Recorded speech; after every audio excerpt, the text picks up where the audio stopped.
what's up? I don't want to go. I know you said like I'm not gonna be disrespectful. You know, at least you said that. I'm not. I'm down to going down the disrespectful hole because I don't play about bitches like that. Joy, there are buying that shit. They're buying it to the point that they won't let Israel join the Eurovision Song Festival. So, and I'm happy that they allowed Israel in the Eurovision Song Festival because I don't want that disgusting piece of shit religion to have dominance over the Eurovision Song Festival because Europe is a Christian continent, and I don't want Islamic bullshit being able to do anything in Europe. Okay, so I am happy that they're allowed to play in Eurovision, and I hope they win. I really hope Israel wins. I'm so done with this Palestine bullshit. I'm really done. I can't take it anymore. And I cannot stand it that they don't talk about how much Islam plays a role in this conflict.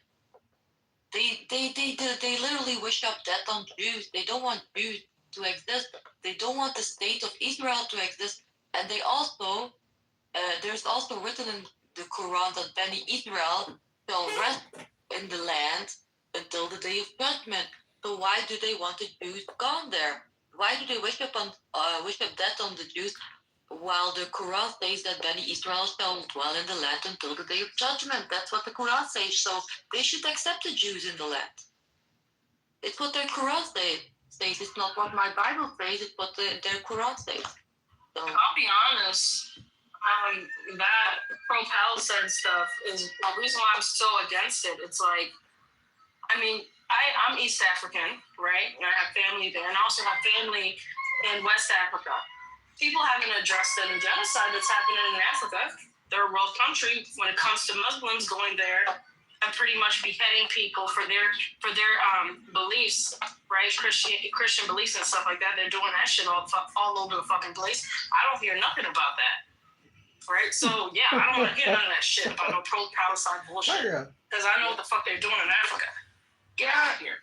These people are literally destroying the capital cities of almost every country in Europe. They're boycotting Christmas markets. You don't hear that in the news. I mean, you do hear it, but it's not big news. And it'd be big news because it's happening all over Europe. They are even like taking prevention actions because Christmas markets are being destroyed because they ride their car in the Christmas market. They're taking preventions for that. That's crazy. Why do we have to do that? Because these crazy monkeys, Palestinian supporters, are driving their cars in Christmas markets. Stop. Why is Islam so violent? Why do they want to dominate the world? Because the Quran says it.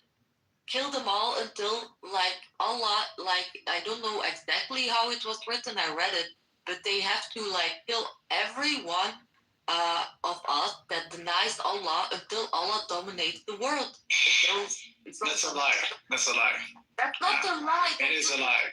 That is literally, okay, you want me to bring up the Quran? No, that it's in the sutra. It literally is a sutra. No, it's a lie because you don't even know the verse. You don't even know what it says. I'm gonna get the verse. It's written. Bring it. Yeah, I'll bring it right now. Give me a second. I'm gonna bring it right now. But if I expose the fact that you're uneducated about the verse, you're gonna have to accept it. You are gonna accept it. You are really gonna accept this. Listen. Give me a sec. I'll find it. All right, Surah 2193, and fight them until there is no more fitna, disbelief and worshipping of others along with Allah, and all and every kind of worship is for Allah alone. What's the verse? Surah 2193. Let me read it. Surah 839. And fight them until there is no more fitna, disbelief and polytheism, worshipping others besides Allah. And the religion will all be for Allah alone in the whole world. But if they cease meaning worshipping other besides Allah, then certainly Allah is all clear of what they do. So fight until there is no more fitna, and the religion will all be for Allah alone, means fighting until the religion of Islam is dominating the whole world. That's literally what it means. Thank you. There you go. If you want, I'll take a screenshot of it and I'll put it as my PTR. No problem. Yeah, no, I know the verse. So, okay, so... Let me quickly explain this verse. Muslims are commanded to fight until the only existing religion in the entire world is Islam. The fulfillment of this divine aspiration of Allah demands nothing less than the extermination of all those who do not accept Islam. That's what they mean. And Yeah, do you speak Arabic? I do, yes. So let me ask you a question. You spoke for a while, just let me talk. So do you know what's the historical context of this surah? This is saying until it dominates the whole world, so there is... No. But do you know what happened for this verse to be revealed? This is something... You don't know. You don't know. You don't know the historical context. Let me explain it to you. No problem. Let me talk. Wait, you're gonna say... How can you honestly make there was clearly a war. There was clearly a war taking place between Muslims and... now you're muting me. I see. You are gonna say... Now you're gonna kick me out. You don't want to hear a Muslim talk. Let him embarrass himself. Go ahead. Let him talk. Let him embarrass himself. It's so fucking with my ass. It's the fucking words that's in your book. And you're trying to have us buy that shit. Nobody's buying it. Wait. You are gonna say that during war.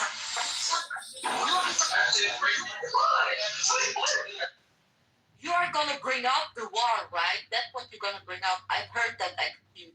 Sorry, that is not gonna work on me. I know you're gonna say it's war, right? This is not about the war alone anymore. This is literally saying until Islam dominates the whole world. And that's also after this war ends, because Islam is still not dominating the whole world right now. So this war is still going on. I don't know if you heard about the Muslim Brotherhood. You should go and read that document of the Muslim Brotherhood. I don't know when they wrote it, maybe in the 60s. I don't remember really well. But go and read the Muslim Brotherhood plan. They are literally using these verses to use them to make Islam dominate the whole world until today. They are invading countries, so as usually Islam doesn't come from outside. Islam comes from the inside and invades. That's how they work. That's how Islam works. It invades and nobody suspects the thing until it's too late. That's how they work. Saddled with tax burdens, which are 3.7 times higher than before the war.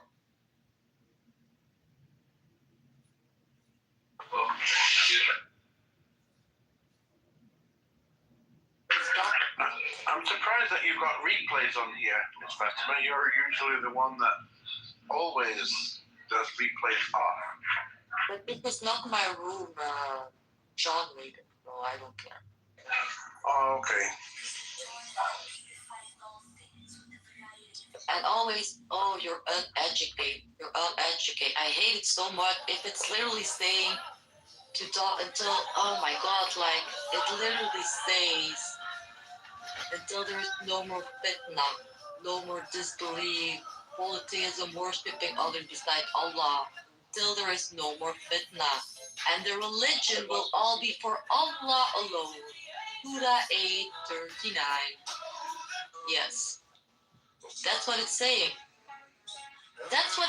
So it doesn't matter if this war ended or not. The world is still not being dominated by Islam, so these verses are still relevant until today. So it is what it is. Muslims need to accept that their religion is violent. Can you believe this? Yes. I'm so tired of always, when I bring up these verses, they always talk, oh, this was during war. No, this is not about war. It literally says until the religion will be all for Allah alone. until the religion will be for Allah all alone. That means that everybody should be a Muslim, not only during the war. It means everybody must be a Muslim in the whole wide world, maybe universe. Islam would even make aliens Muslim if they visited the earth. Yeah. I would rather die than become a Muslim. Listen to this. Surah 2:30. So if a husband divorces his wife, this is the most ridiculous surah in the whole Quran. Surah 2:30. So if a husband divorces his wife, he cannot, after that, remarry her until after she has married another husband and he has divorced her.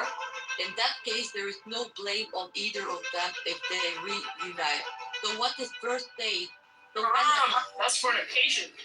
when a husband divorces his wife, right, he cannot remarry her until he marries another man first, and then she has to unmarry that man, and then he can remarry her first husband first. That means this woman has to have sex with the new man, marry that man, have sex, and then unmarry him to go back to her old husband. That's what that verse means. That's the Quranic verse. This is not a hadith. This is the Quranic verse. I'm not even talking about the hadith right now, because the hadith are a lot worse. A lot worse. A lot worse. Most Muslims say they're Sunnis, right? Sunnah and hadith are not what you think they are. They're not the good hadith at all. They're ridiculous. They're dangerous. They're hating on women in so many ways. I said this before, but woman converting to Islam is like a black person converting to slavery. A woman converting to Islam is stupid. She does not know what their religion stands for. It's just like I read this verse about a man divorcing his wife. He cannot marry her until she marries another man, has sex with him, divorces him, and then she can marry her old husband again. What woman wants to read that? What woman wants to accept this kind of bullshit? How can you, as a woman, how can you accept that? That's disgusting. I really don't understand. I think you're disgusting, Fatima. You're a liar. You're disgusting. Don't talk shit about Islam. I am not lying. I just read the verses from You're this. lying. You're a liar. But how can I so much.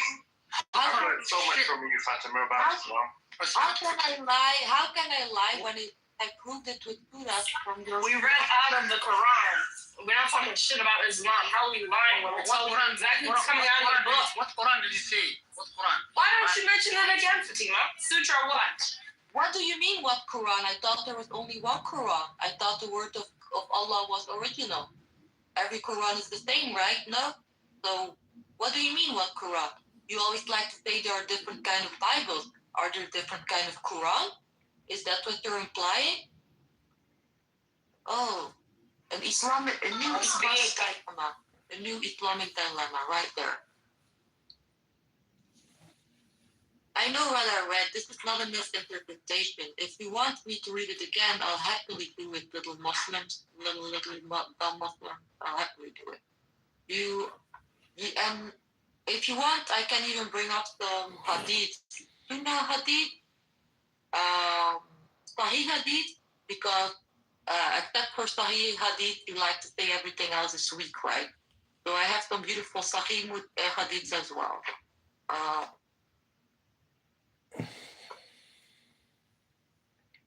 Yeah, they do not know. And of course, men defending it, right? Islam is a woman hating religion. So men defending it, I don't care so much. Man, it's literally made for men. But a woman defending it, that's crazy. That's crazy. So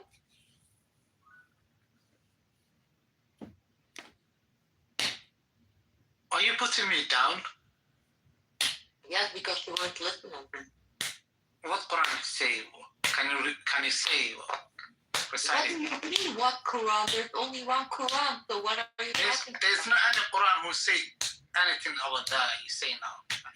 Quran is You want me to read it again, or what? yeah, repeat it again, yeah. What exactly about Islam wanting to dominate the whole world, or about the woman? Yeah, the sutra you read. Women think. The sutra you read is something that he needs to hear because he doesn't have active listening. Because we already mentioned it. Okay, so Surah 2:30. Surah 2. Surah 2. Are you here to listen or are you here to speak? I'm listening to her. Okay, then do that. Why don't you shut the fuck up, bitch? Go, bitch, shut the fuck up, because I'm here to get this I'm disrespectful. talking Keep to talking, Fatima. bitch. Why are you tweaking here? This is the fucking Palestine that was fucking crazy. Shut up. Oh, yeah, what are you gonna do? You're gonna backhand me like you do all your bitches, all your three guys? Shut the fuck up, little bitch. I'm speaking, Fatima. I'm not speaking to you. Fatima, what's No, but I'm speaking to you, bitch. What is that? Don't speak to me. What are you gonna do? What are you gonna do? What are you gonna do? What are you gonna do? Nothing. Fucking nothing, little bitch. All right, can I? Fatima, yeah. What surah? Number. Surah number. All right. Surah 2:230. What's that? 230. That's Surah 2:230. Can you mention the name of the surah? Because every surah has a name. Yusuf Ali. Surah to Yusuf. Yusuf Ali, Surah 2:230. Okay, Surah to Yusuf. Go on. Let me read it. So if a husband divorces his wife, What ayah? What verse? but let me read it. So I'll take a screenshot of it so you can see it. So if a husband divorces his wife, he cannot after that remarry her until after she has married another husband and he has divorced her. In that case, there is no blame on either of them if they reunite.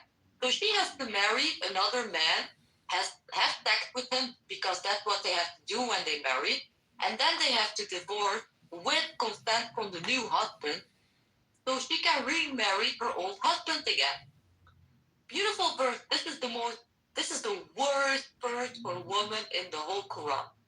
This is the worst woman-hating verse. A woman has to remarry another man, have sex, so she can go back to her old husband. Yeah. Surah, this is one of the most unethical religious decrees ever fucking issued, actually. Yeah. That's not true. You're taking it out of No, context. Go to the verse before. Allah specifies that in order for the wife to reunite with her husband, she has to first marry someone who in turn has to divorce her again. To fulfill this fucking condition of Allah, many desperate couples engage to serve of Ukhalil.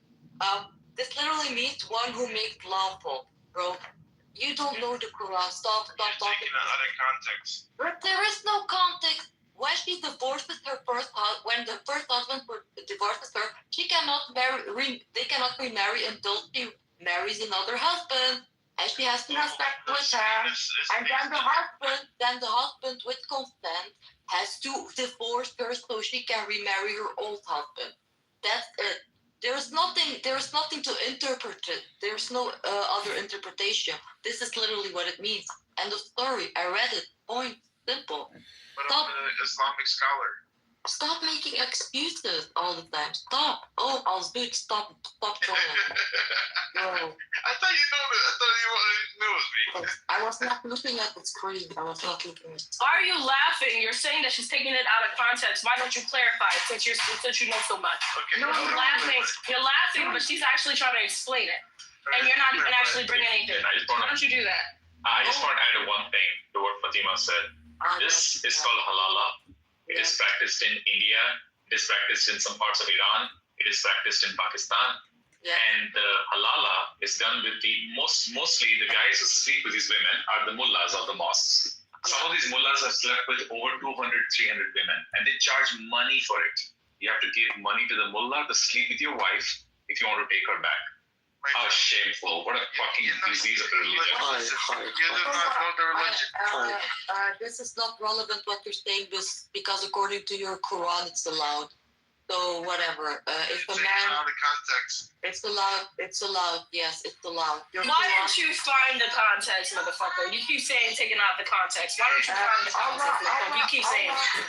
Yeah, Allah literally says if you divorce your husband, the woman has to marry another husband first before she can remarry her old husband. So she has to have sex with another husband first, and that husband actually has to give consent to unmarry her so she can remarry her old husband. That's So what we Allah. change the narrative. That's what Allah wants. All praise to Allah. All praise to Allah. Allah is such a merciful God for women. Really. That's a weak chain of narrative. If you look at the Hafsir of Surah Yunus, it says Abu Bakr Bachabazi. Let's invite El Normo up. I'd be interested to hear what El Normo thinks about Islam and the treatment of women within this religious context. He's gay. He doesn't like women. What did you just say? El Normo's gay. He doesn't like women. Are you projecting, Sheikh? Are you a homosexual? What he likes.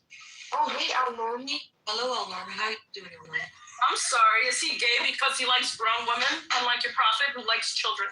Sorry. He's I'm gay sorry. because he doesn't support Palestine. Joy. No, I said I'm here for the disrespect. Palestine, what's that? I don't know Palestine. I don't see Palestine. We got El Normo in the house. We caught a big macher. That's what I just did. What are you gonna do? Give me two black Please guys don't. like your 3 wives? Get out here. I'm not even Muslim. Yeah, Joy, I was trying to tell you he's not a Muslim. He's my friend. He's just trolling. Oh, okay. Well, I'll check that.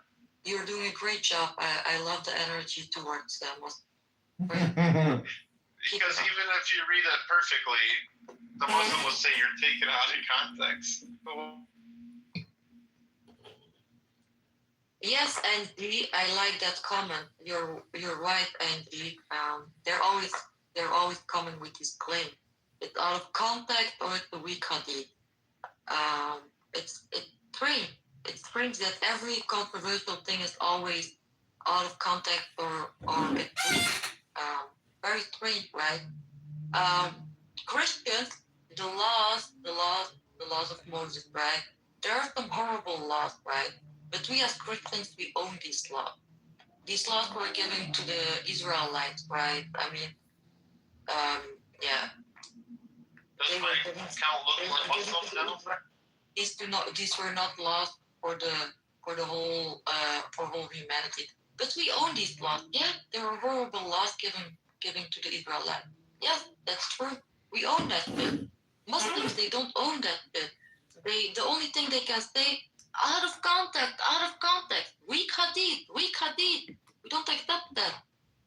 Oh, we only accept Sahih hadith. I can give you 10 beautiful Sahih hadiths. Very beautiful. Yeah. Do I look more Muslim now on my account? You do look like a Muslim, bro, with that motherfucker. It's a Sam Shimon also. It makes it better. Don't press on it. I'm there less you go. curious why you have Sam Shimon on your PTR.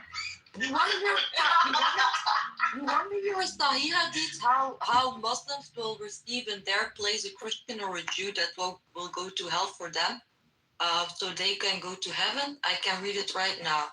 So Sahih Muslim 2767. There would come people amongst the Muslim on the day of resurrection with as heavy sins as a mountain, and Allah would forgive them, and He would place in their stead the Jew and the Christian. Abu Raub said, I do not know. Oh, never mind, that doesn't matter. And I have 3 verses that say that.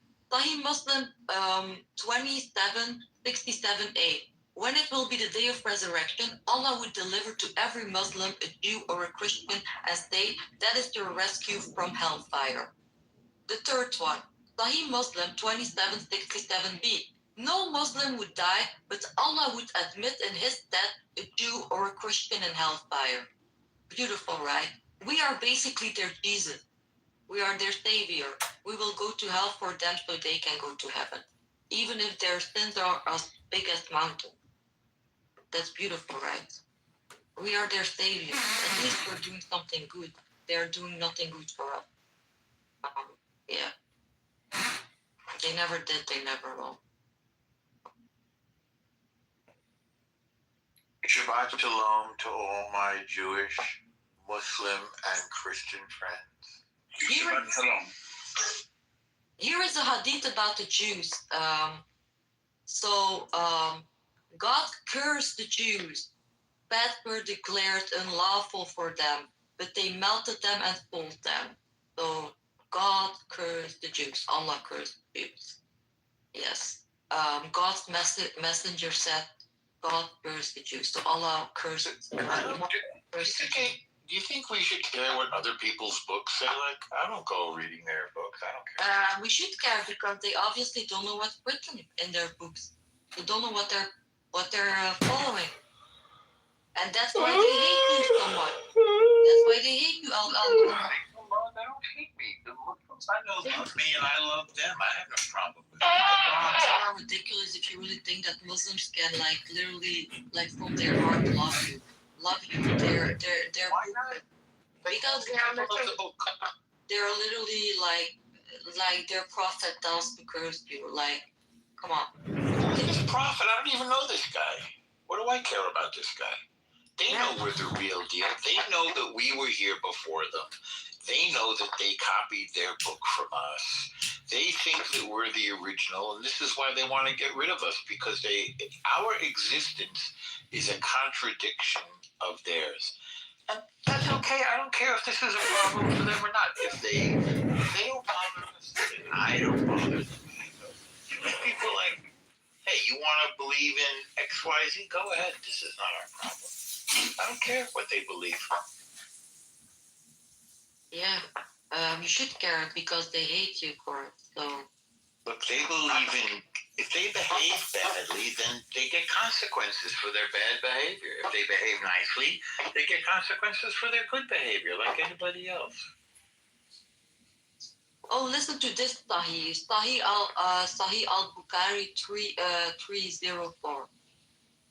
The prophet, right? Then he passed by the woman and said, "Oh, woman, give alms, as I have seen that the majority of women, the dwellers of hellfire, were you, woman."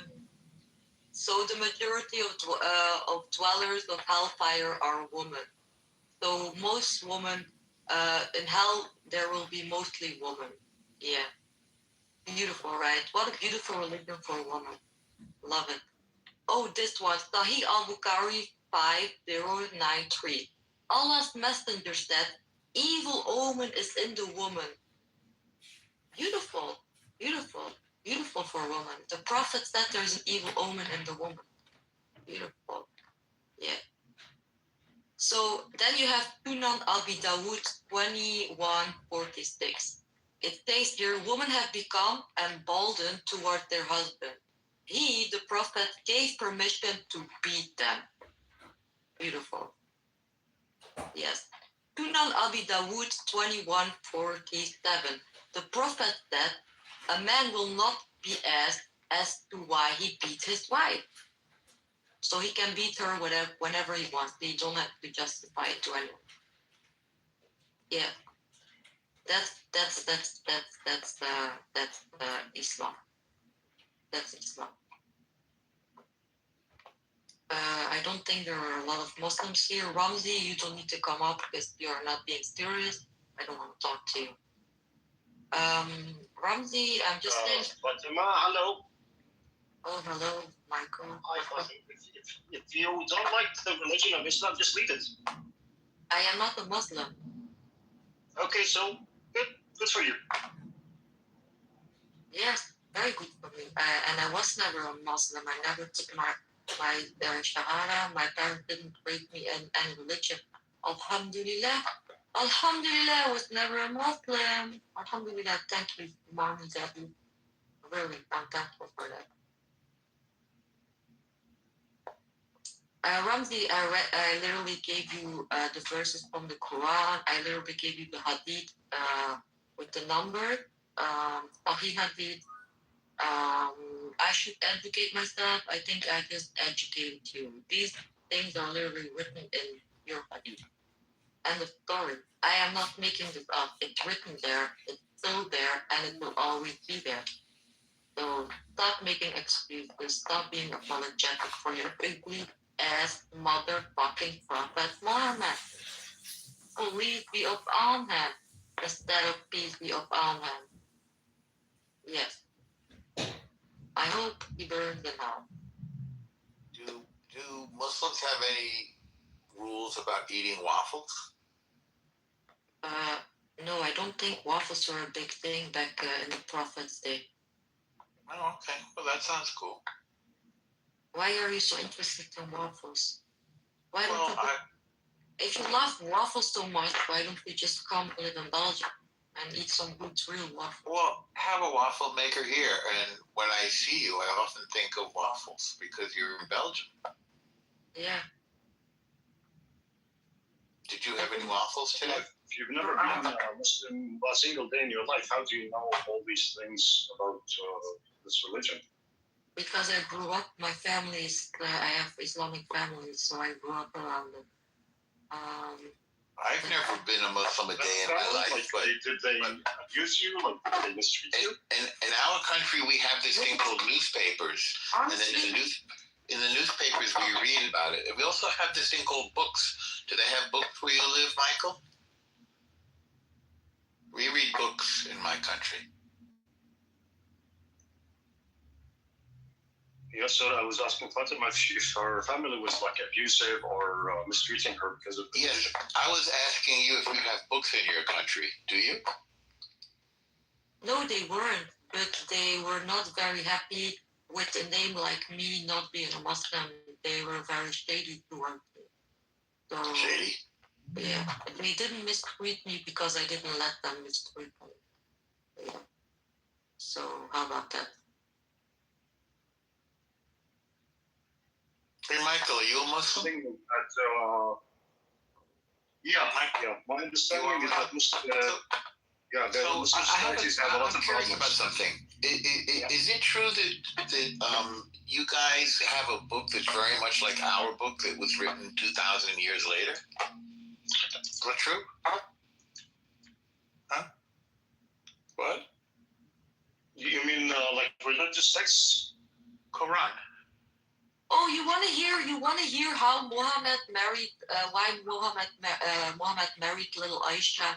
No. I want to hear how he feels about the fact that they copied our book. Is that Which one? the I Quran? think it's an insult to say that they copied the Christian book. Why is that insulting? Because it's really not like it. We're not talking about going around. Don't you have all the same Don't you have all the same characters with the same stories? Like Moses and Jesus and what's it, Gabriel? You copied all the stuff from those other books.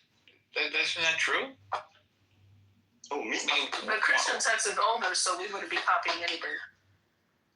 Oh, the Muslim text is the third. Islam is the third religion. Judaism, Christianity, and then Islam. And Islam copied the previous two religions. Isn't that true? Well, I hope so. I hope they copied them faithfully, but it seems this is not the case. It seems there has been a lot of you said you hope that they problems. copied it? Yeah, they definitely copied it because you have the same characters in the same story. You have Abraham and Isaac and Jacob. My understanding is that Muslims unfortunately haven't copied them faithfully. They have messed up with a lot of the characters, and they have misrepresented a lot of these characters. Unfortunately. So I hope that Muslims have copied these books and live by the books. If they're copying these books, why don't they just become a Jew or a Christian? Why do they have to invent the same thing, only give it a different name? I don't get it. Oh, that's I don't get it too, because I see nothing wrong with Judaism or Christianity. I think that these are great religions, and they should be copied to the letter. If you're copying it to the letter, then that makes you a Jew or a Christian. Fatima, I hope so. better was it AI for religion than ChatGPT? I don't use ChatGPT. And I was gonna say something else. Wait, what was I gonna say? I forgot. You made me forgot. You made me forgot. You were saying that your parents were a little shady towards you because you were Muslim, but you just don't. No, my parents were not shady towards me. I meant my family, the side of my dad. Oy vey. It looks like Europe is having mixed feelings about some of the people there. I noticed that countries are saying, "Hey, these guys." Oh, you want to know something? Last Friday, right? The Christmas market opening. Pro-Palestine protesters couldn't help themselves in, so they protested at the Christmas market opening. And the same night, baby Jesus got stolen and his head got taken. His head got taken off. You said that the Muslims stole the head of baby Jesus? Yep, and they beheaded him. Wait a second. The Muslims killed Jesus? Yeah, the baby stall of Jesus. The birth stall. They took the baby Jesus out and they beheaded him. And I thought Jesus was a prophet in Islam. Yeah, exactly. I don't understand. So they killed their prophet?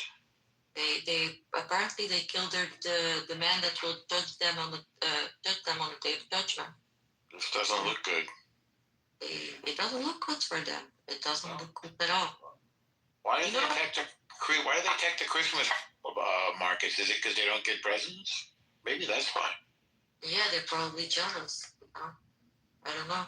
Maybe if we give them presents, then they won't attack the Christmas market. I think with social benefits, we already give them enough presents. So I don't think they deserve more presents. Not even some mittens or something, or some waffles? The only present I want to give them is a ticket to Gaza. A ticket to Gaza? Yes, that's all. That sounds good. I hear there's free parking in Gaza.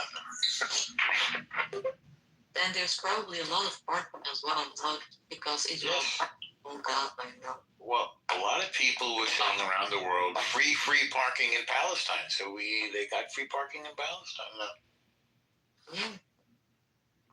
From the river to the sea, Palestine, I do not see, and Israel will be free from. Make Gaza Jewish again.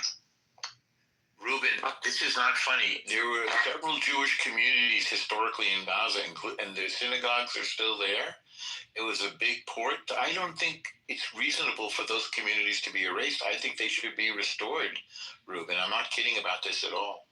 This should be part of President Trump's 20-point plan that the Jewish communities be restored to Gaza. Otherwise, it's racist. Yeah, I didn't make that up myself. In Jerusalem, there's a lot of flags, like make America great again, but it make Gaza Jewish again.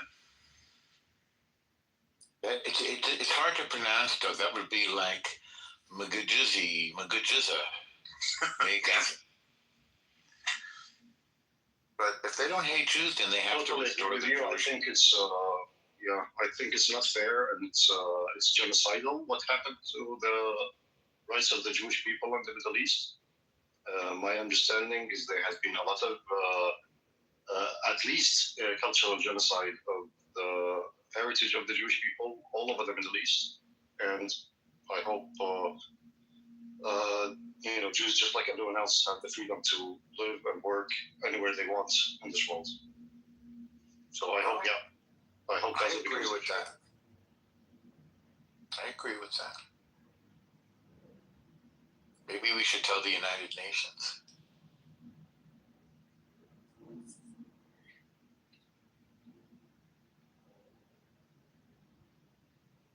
Anyway, Hanukkah is coming, and everybody can eat donuts on Hanukkah. So you can switch from waffles to donuts, Fatima, next week.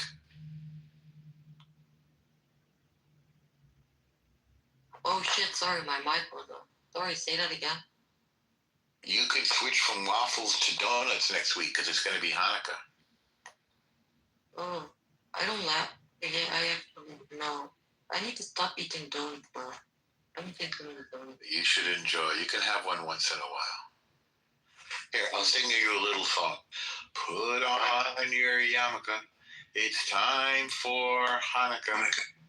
Make a gin and vodka and smoke some marijuana. You want to hear this hadith that Allah like killed dog? Is there a hadith about Hanukkah?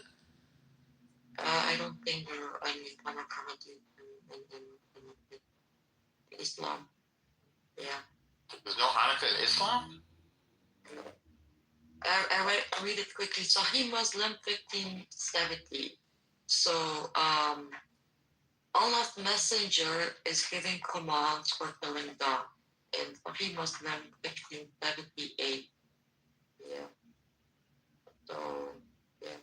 So Tuna Abi Dawood 2846, the Prophet of Allah ordered to kill dog. And we were killing a dog, blah blah blah. It's not important. He ordered to kill fucking dog. So nice. Allah loves dogs. Great. Beautiful. How can you be apologetic for this? Like, don't understand. Oh, you want to know something? I'm not going to read like the hadith numbers. I just know it by head, or I'm too lazy. So there is a hadith that says that the ringing, that the bell is the instrument of Satan, right? The bell is the instrument of Satan. In another hadith, someone asked the Prophet, "How does the revelation come to you?" And Muhammad says, "Oh, it comes to me like the ringing of a bell." So he's basically saying that the bell is the instrument of Satan, and the revelation comes to him as a ringing of a bell. So basically, Satan is giving him revelation. That's what he's applying. Beautiful. So the bell is the instrument of Satan, and Muhammad gets his revelations as the ringing of a bell. So he gets them from Satan, basically. Beautiful, beautiful.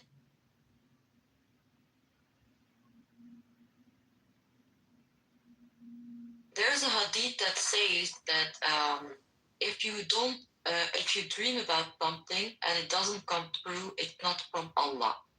And then there's another hadith that talks about he dreaming twice about Aisha. The second time, Muhammad decides to make this dream come true himself and marries Aisha. So the first time, the dream of Aisha didn't come true, meaning it doesn't come from Allah. So he's fantasizing a second time about Aisha, and then he's decided to make the dream come true himself. So Muhammad doesn't bend for Allah, Allah bent for Muhammad.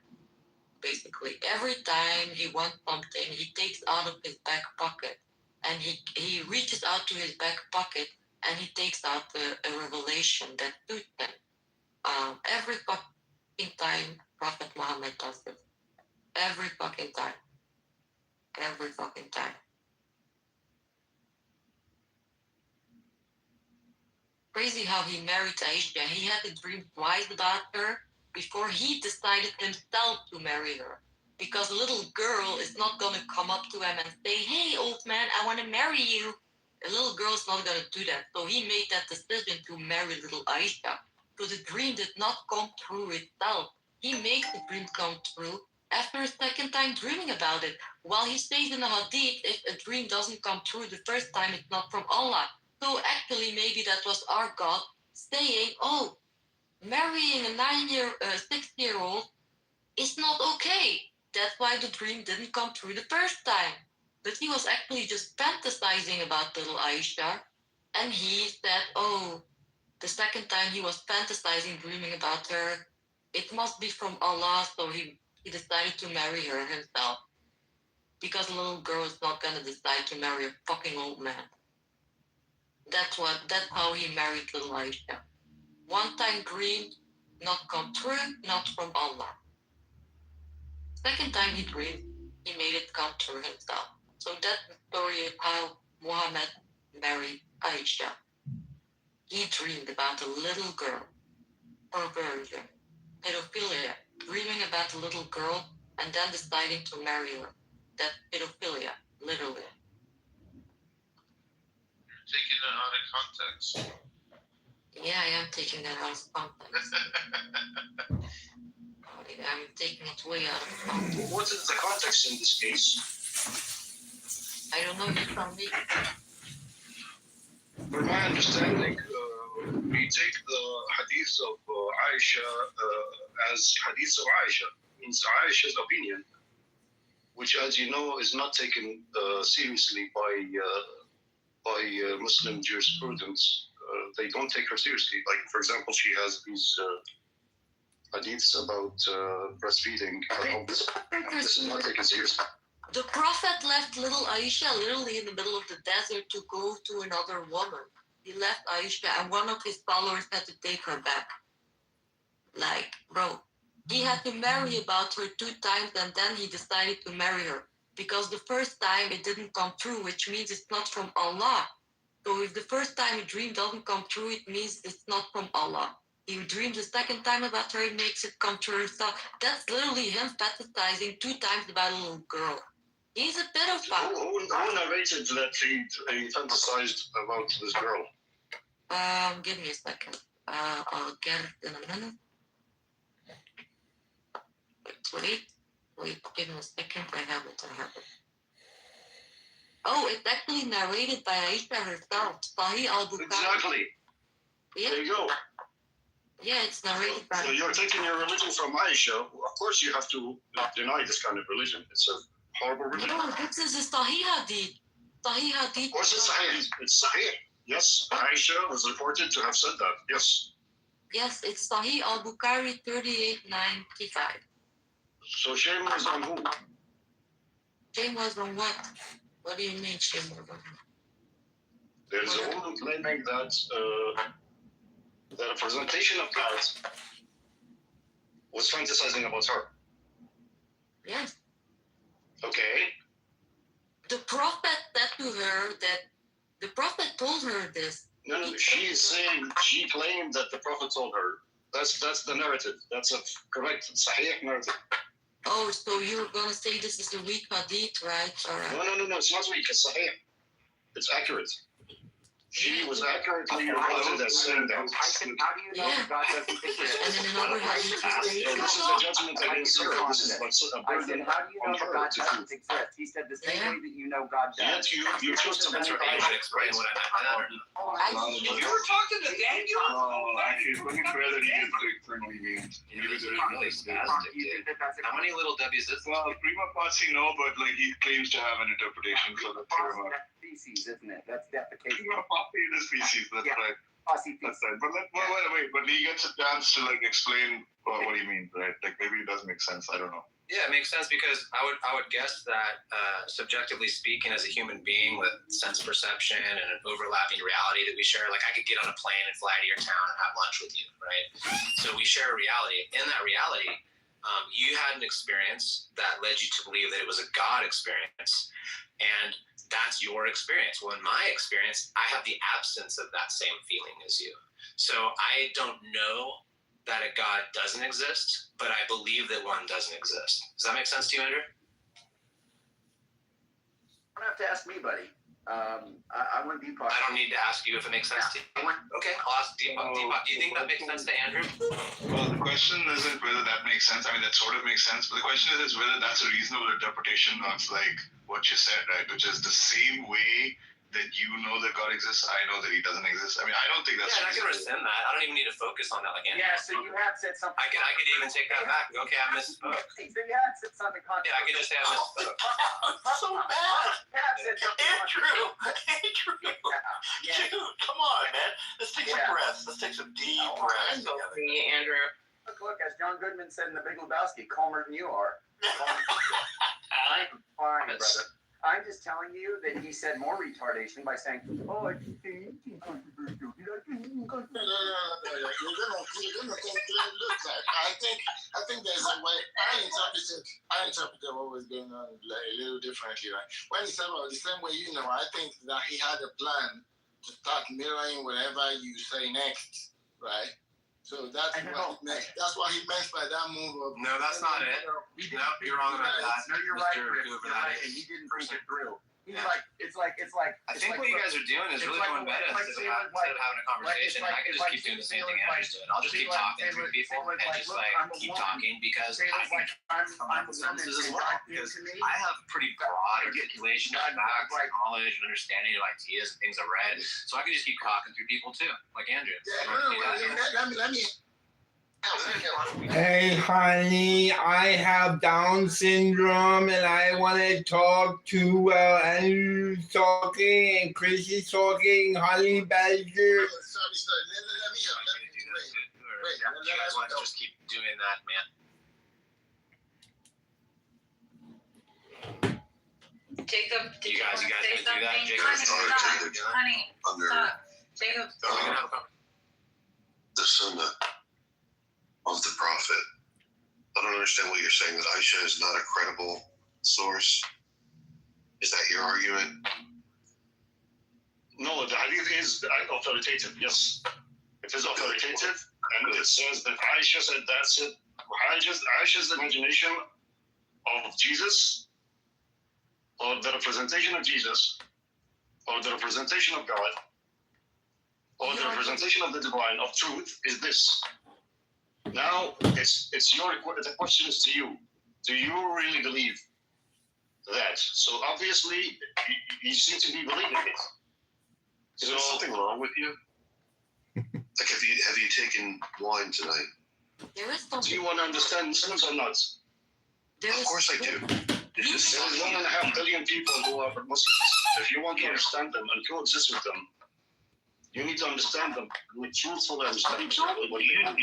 Coexist with Islam. We do not want to coexist with Islam. Not at all. We want Muslims to know what's written in their fucked up hadiths and in their fucked up Quran and what their fucked up prophet did.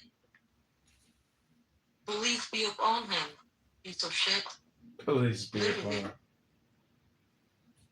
Yeah, they take the Sahih Bukhari and the Muslim Sahih corpus authentically, and they know it's embarrassing, but he tries to downplay it. He says this is not narrated by the Prophet himself, which is true. It's narrated by Aisha. But the bottom line is Aisha is taken very seriously. And many of the hadith are narrated by, many of the sayings are narrated by her. So they would have to throw away. If she's not authentic, then most of the Sunnah is not authentic. And this guy's just a liar who's trying to apologize for a pedophile. Yes, disgusting. Disgusting. I know they're always trying to be apologetic to fucking pedophilia. What the fuck is wrong with these people?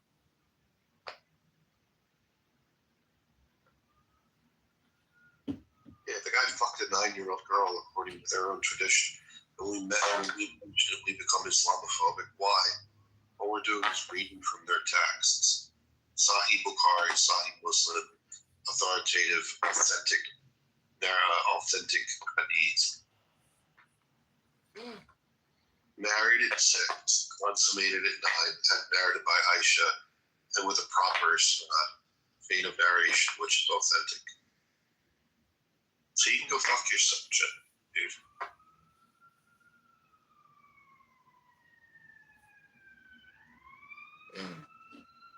They can all go fuck themselves.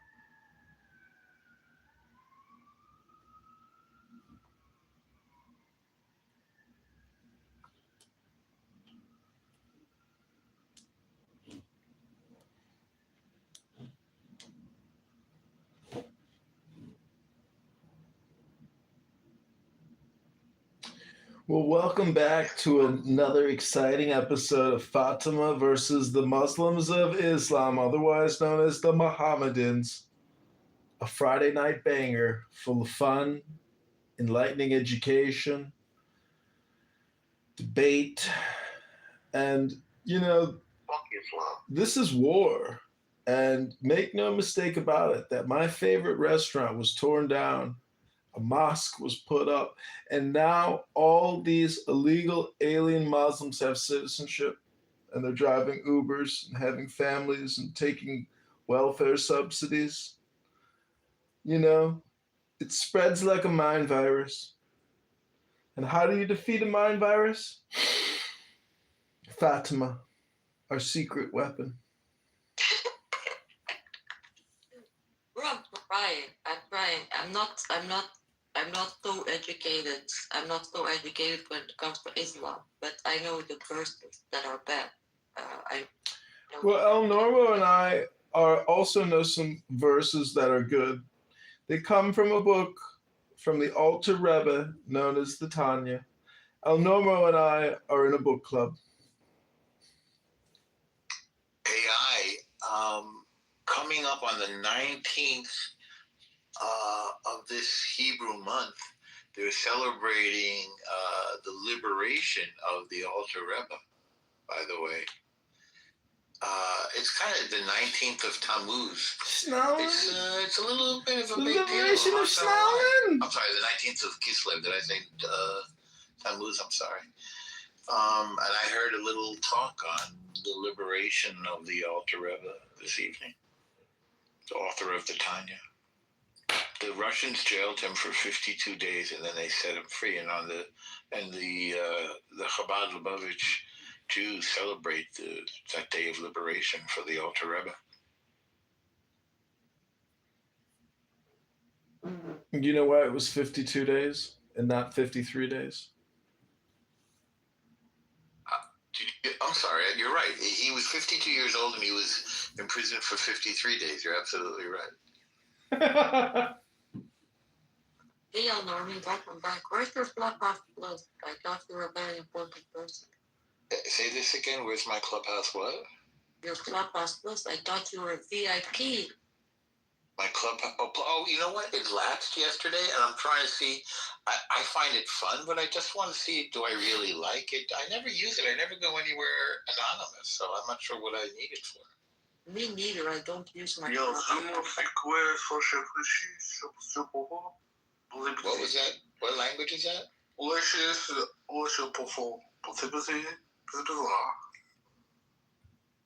Basha Batuha Sika Malanchi? No, Shishay Shahusha? Why did you interrupt our conversation?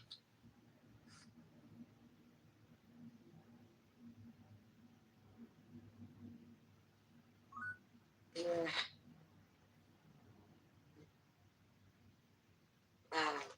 I'm really happy I got to fight a Muslim. I didn't expect this turning of the night. I'm really happy. That's all because of AI, John, next to me, his meditation. He's very good. He's got a lot going on.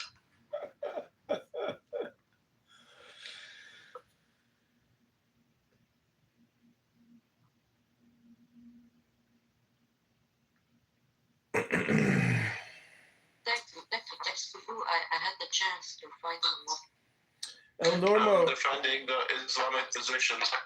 El Normo, why can't we put on our tefillin during Shabbos? Good Shabbos to everyone. It's considered a kind of work. It's kind of funny. You don't put on tefillin on Shabbos. Is it because the Shabbos bride is like the tefillin, no need to put it on twice? Oh, I like that interpretation.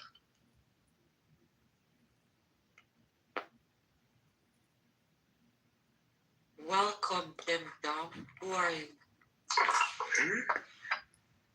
Who are you, Jim? Okay, do you want to listen to South Indian That's very difficult to understand what you're speaking. I just ask if you want to listen South Indian guy. Okay, thank you. I'll think about it. Tonight is language lab night. Yeah, apparently. What's wrong?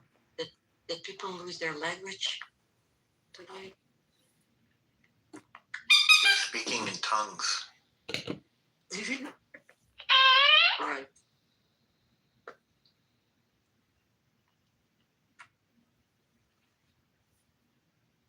Oh, I feel like fighting more of us now. I like to fight Muslims. And I like the way that they always bring up the same fucking excuses. Oh, it's during war. Oh no, it's out of context. Oh no, it's a weak hadith. We don't accept it. But what about the people who do accept the hadith?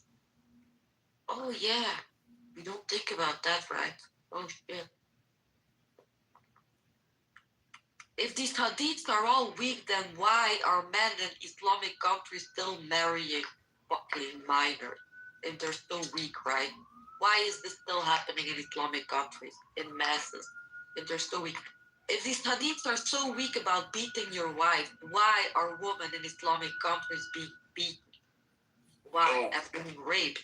Why, if these hadiths are so weak? Why, if these hadiths are so weak, why are women in Islamic countries still being stoned today in mass? Why?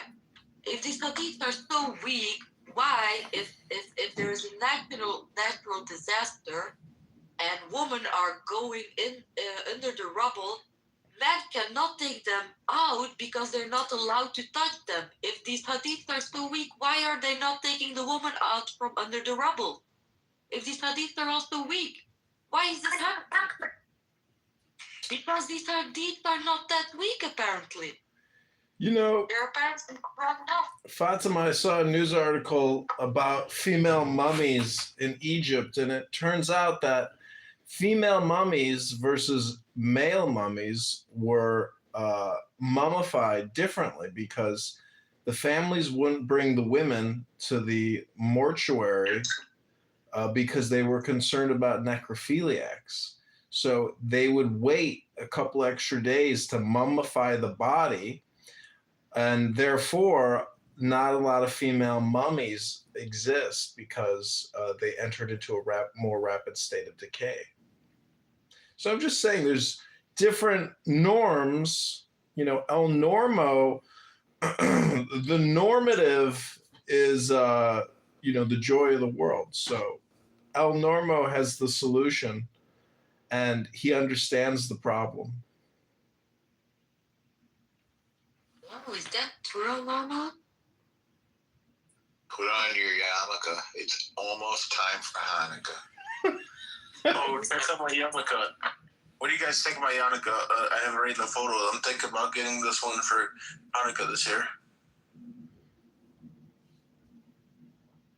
You know, you want to know something, El Normo? What Almir said to me yesterday, he cannot read statistics, right?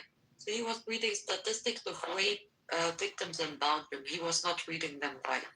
But anyway, the point at the end, the point that he was making, that Belgium is the worst country for women being raped than Afghanistan. Yes, he literally said that. The Muslims are going there right now? He literally said that. Amazing, right? Amazing. How apologetic, how far they go. How far they go. How fucking far they go. These people are living in our country. They are living in our countries. You know that? These dangerous people like Amir are living in our countries. You know that? That is so dangerous. A threat. I think we should make Amir speak Walloon. Do you guys think this yarmulke is kosher for Hanukkah? Yarmulkes are neither kosher nor non-kosher or treif. Is this a good one or a good color combo? Shekels are not kosher either. I think you don't understand Judaism. Yeah, well, it's my first time, you know. Why is today your first time? Well, first time getting a yarmulke. Why are you buying a yarmulke? For Hanukkah. Why would you buy a yarmulke for Hanukkah if you're not a Jew? I want to be more observant. But you're not a Jew. I am a Jew. You could possibly be a Jew. No Jew would ever call shekels kosher. I'm a Messianic Jew. I'm just getting back to the faith. No, you're not a Jew. You're not giving anything. Just be who you are, Sheikh. Be comfortable with who you are. Don't be ashamed of yourself. Be proud. Thank you.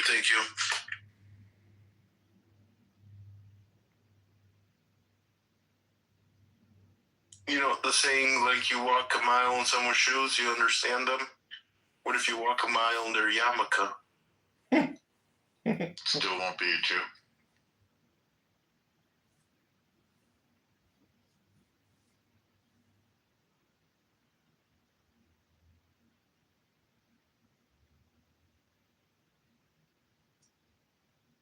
Oh, Fatima, or Fatima, did you see the AI?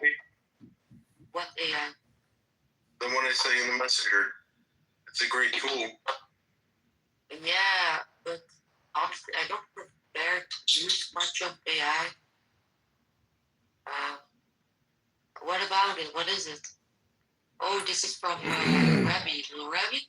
Yep, it's a prototype. You're about to release it to the public.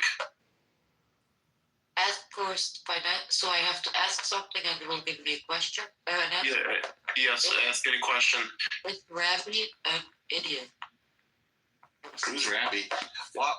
Why are non-Jews obsessed with Jews, Shay? Oh my God, listen what it answered. I said, is Rabbi an idiot? Listen to me, my friend. Is Rabbi an idiot? Question mark. Oy vey, the margin. You want, and I should tell you, the only idiot is the Shlamil who don't understand that a tassel on a yarmulke is worth more 100 MBAs. If you can sell the idea of PT, so pay the dues. Get the tax break. Is that an idiot? Never. What the? Ask it any question. It's really good. What the crap? How did he make that? It's really good, isn't it? Yeah, but Doesn't make any sense. Sheikh, why are non-Jews obsessed with Jews, Sheikh? Tell us. It's about to be Hanukkah. Did you look at the calendar? Why are non-Jews obsessed with Jews? Well, look at the calendar. Ovey. Look at the calendar. What does that mean, what you just said? Could you please look at the calendar? I don't need to look at the calendar. Why are non-Jews obsessed with Jews? Sheikh. Because they're an ally of the United States. So what does that have to do with you? Well, I'm an American, and Israel is an ally to America. So Israel is a country. Yo, which one of your monkeys let me down, bro? Like, I don't get it. And I feel like it's kind of rude. You should put a suggestion in the suggestion box. Tell them tell your real feelings. Dang, I just got deja vu. It's crazy. Again? Yeah, again.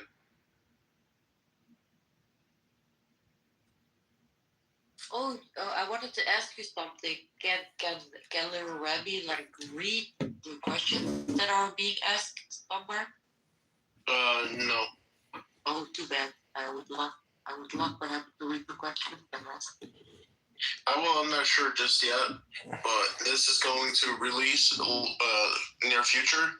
This AI and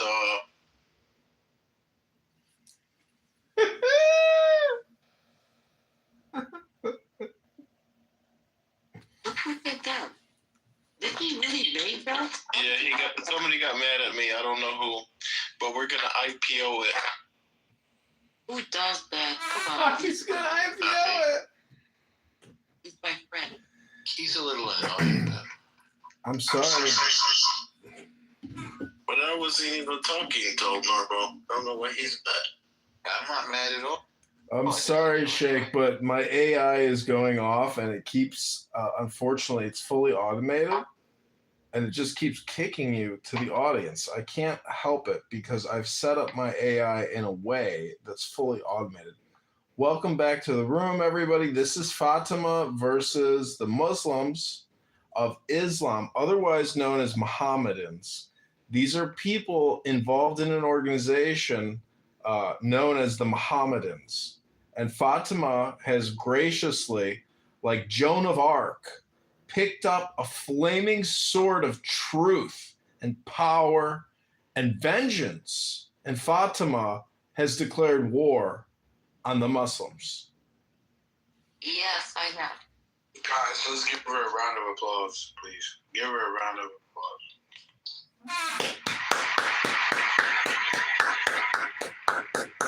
Mazel tov, Fatima. Mazel tov. Mazel tov. Mazel tov. I will not let you guys bash her. Okay? Please don't. Mazel tov, everybody. We are gonna destroy Islam from the inside out, just as Islam destroys places from the inside out. Some people might call that an enema, but what I like to call this is an exploration of the soul by a pro, Our Lady Fatima.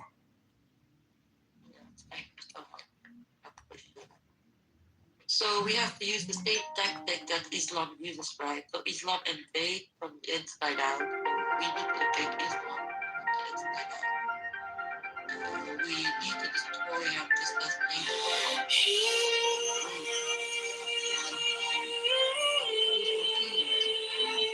use their own weapons. In the dark, it starts so small.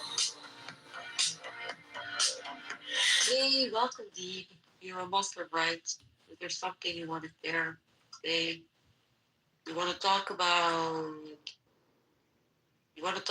a woman being obligated to oh, he left. He can't take it, Fatima. He's intimidated by your beauty, your grace, your intelligence, and the lively debate that you can offer these individuals who clearly have not just a lack of education and intelligence, but an emotional disequilibrium that they can't seem to fix. Well, according to them, I like education. I don't know which one is right. They are people. I just asked AI what is better, $1 or 2 shekels, and it said the dollar is better because you can put that in the Cayman Islands. Oh shit! Now we know that. Thank you. Sheikh, I got a question for you. Do you floss?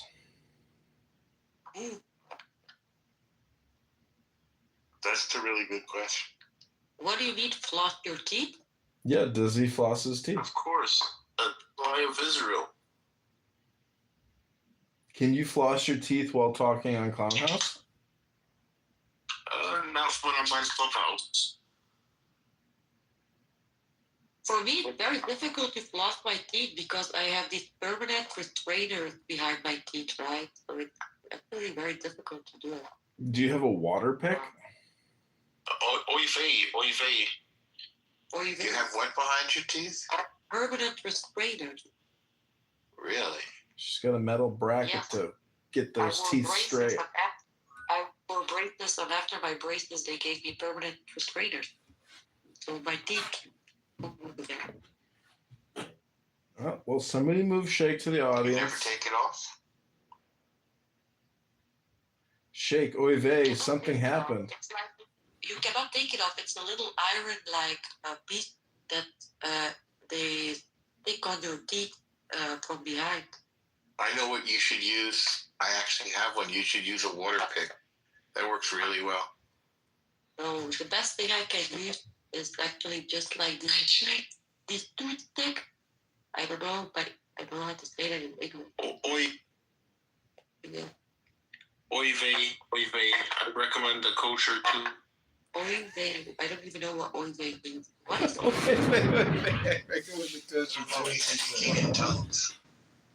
Come on, just tell me what oy vey is. I've heard that before. I know it's something Jewish. What is oy vey? I don't know, something Jewish. El Normo, be educational. I'm asking you as a Me? teacher. Why can't you be a teacher and teach me something? Come I'm on. teaching you about waffles and French fries. What is oy vey? It's just an expression. Yeah, but what is like? Do you have something to compare it with in English? No. Okay. Fair enough. Can you teach us some Belgian? Sure, what do you want to know? Just speak some Belgian to us. But give me a subject. Okay. Talk about Friday night going out for dinner. Oei means oh no. I'll just make up a story. Dus ik ga vrijdagavond uit met een groep. En wij gaan naar een leuke bar en wij gaan ons heel zwaar amuseren. Wij gaan zeker en vast een dagje doordoen. Wij gaan proberen om niet in contact te komen met Moespolen. It sounds better than Dutch, actually. It's a little smoother than Dutch. Oh yeah, really? I don't know. Yeah. I like Flemish more than the Dutch accent, honestly.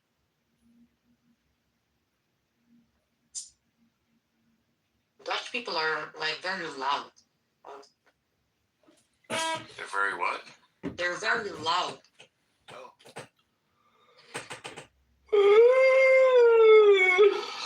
And like they have like no shame like at all.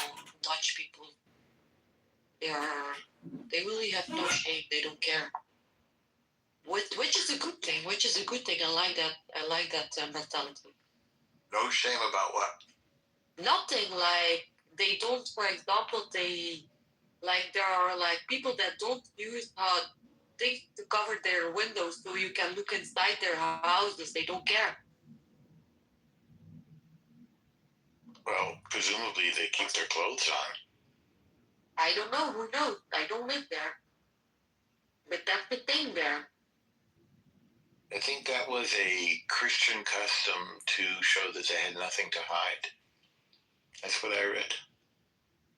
Yeah, really, I don't know. Why do you even read about that? Why are you so interested in the Dutch culture and the Belgian culture? I'm interested in everything. Are you coming here? Do you want to live here? Do you think there are hot men here in Belgium that you can date? You want me to date a hot man? Oh my god, I'm normal. My brother is gay and he just broke up with his boyfriend. He's single. You want him? You want me to pick him? I prefer the ladies. He's 38. Oh, I thought someone said you were gay. I think they did, but I think that's because he was interested in me and he had wishful thinking. Sorry, I thought you don't have to apologize. It's not a big deal. It's just that I like the ladies, that's all.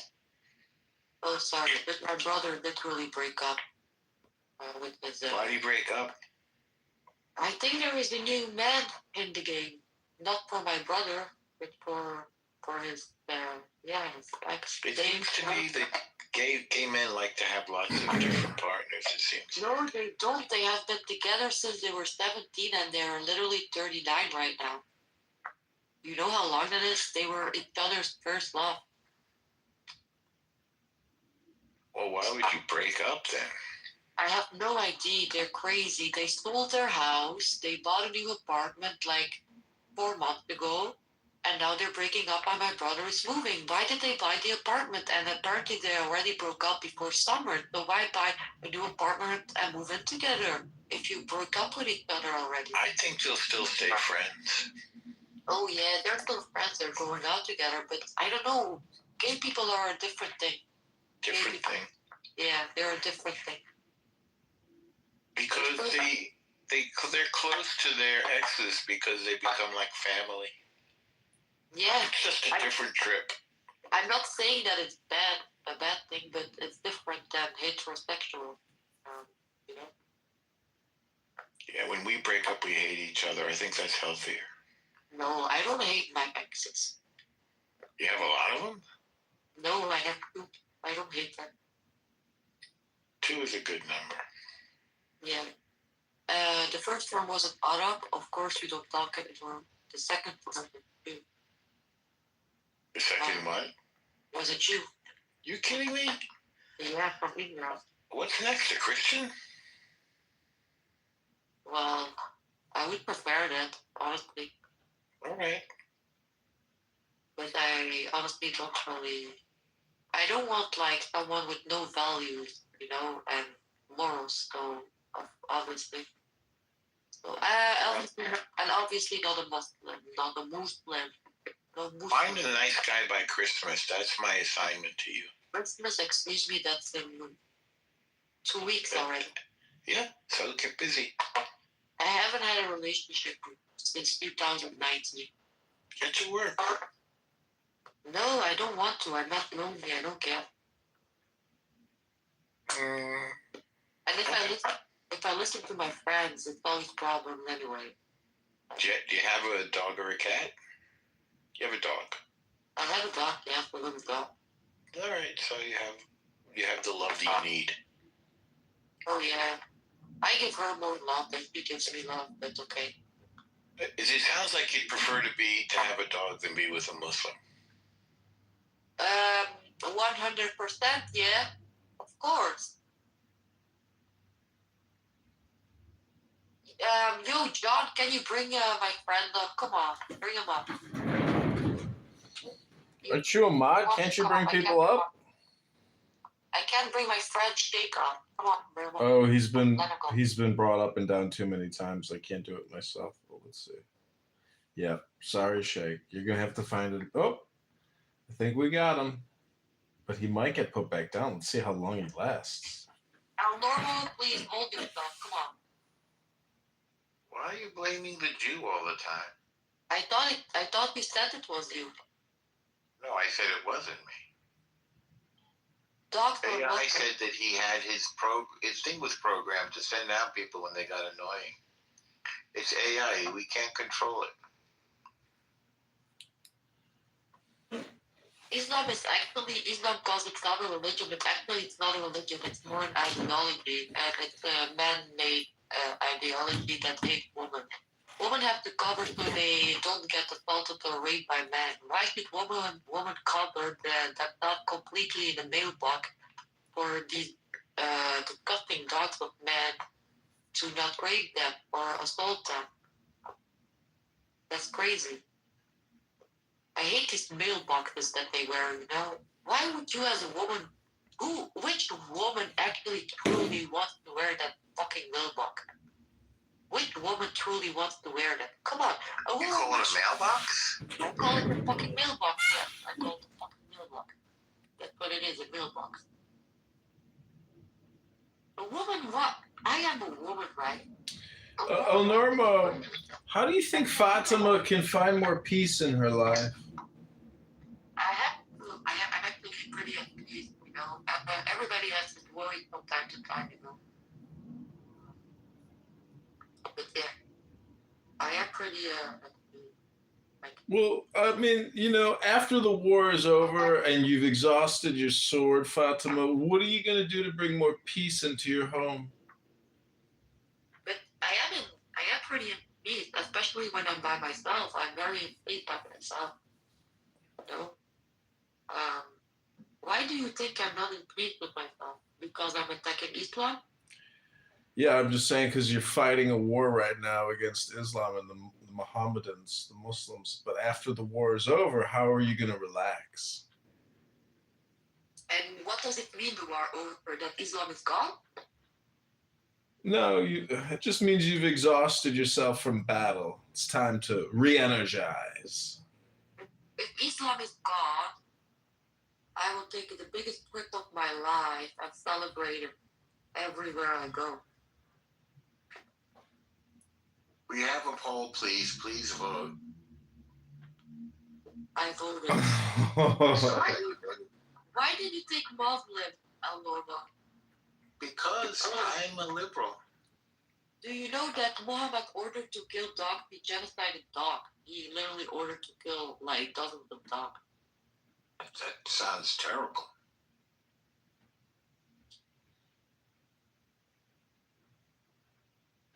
I even believe that. I even believed in. This is a conspiracy, right? I even believe that Islam is created. I don't even believe that Muhammad really existed, right? So I believe that Islam is created to distort the world in some way when the time passes.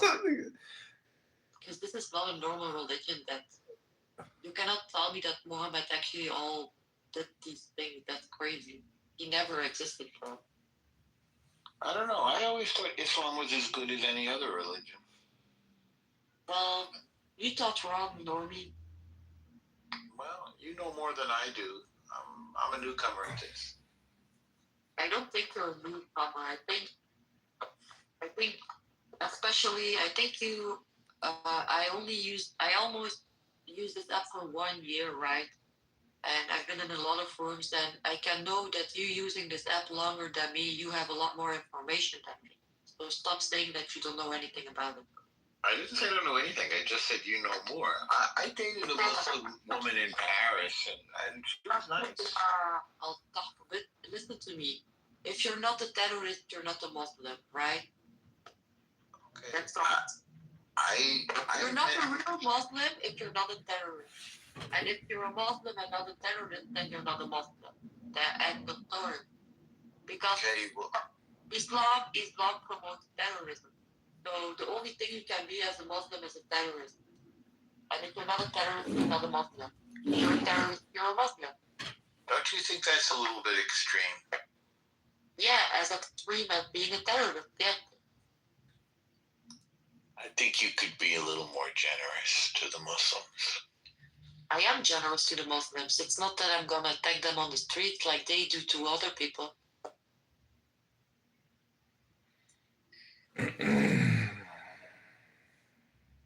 These are just words. I am attacking with words. They are literally attacking physically on the street, everywhere. Do Muslims celebrate Christmas? No, they destroy Christmas markets in Europe and the big cities. That's what they do. That sounds very hostile. I was just at a Christmas market in Europe. Oh, really? It was really nice. It was really fun. Where were you? Which country? I was in England. And which city? London? I was in London and I was in Exeter. Did you see like the prevention that they took so Muslims don't ride their car in the Christmas market? Did you see that? No, I didn't notice, but maybe they put big concrete blocks. Yeah, they did. Exactly. That's what I'm talking about. Oh. You see how we Europeans have to adjust to these radical, fucking degenerate dogs? Well, I don't know what to say about this. You don't have to say anything about it. It's okay. I don't expect a response. We're going to have a Muslim mayor in New York, I think. I don't know if he's practicing, but I hope he doesn't attack the Christmas market. You know how Mamdani is gonna make strip club more inclusive for Muslims? Make what? You know how Mamdani is gonna make the strip club in New York more inclusive? No, how's he gonna do that? He's gonna put goats in them. Oh wow, that sounds wild. Yep. So it's more inclusive for Muslims.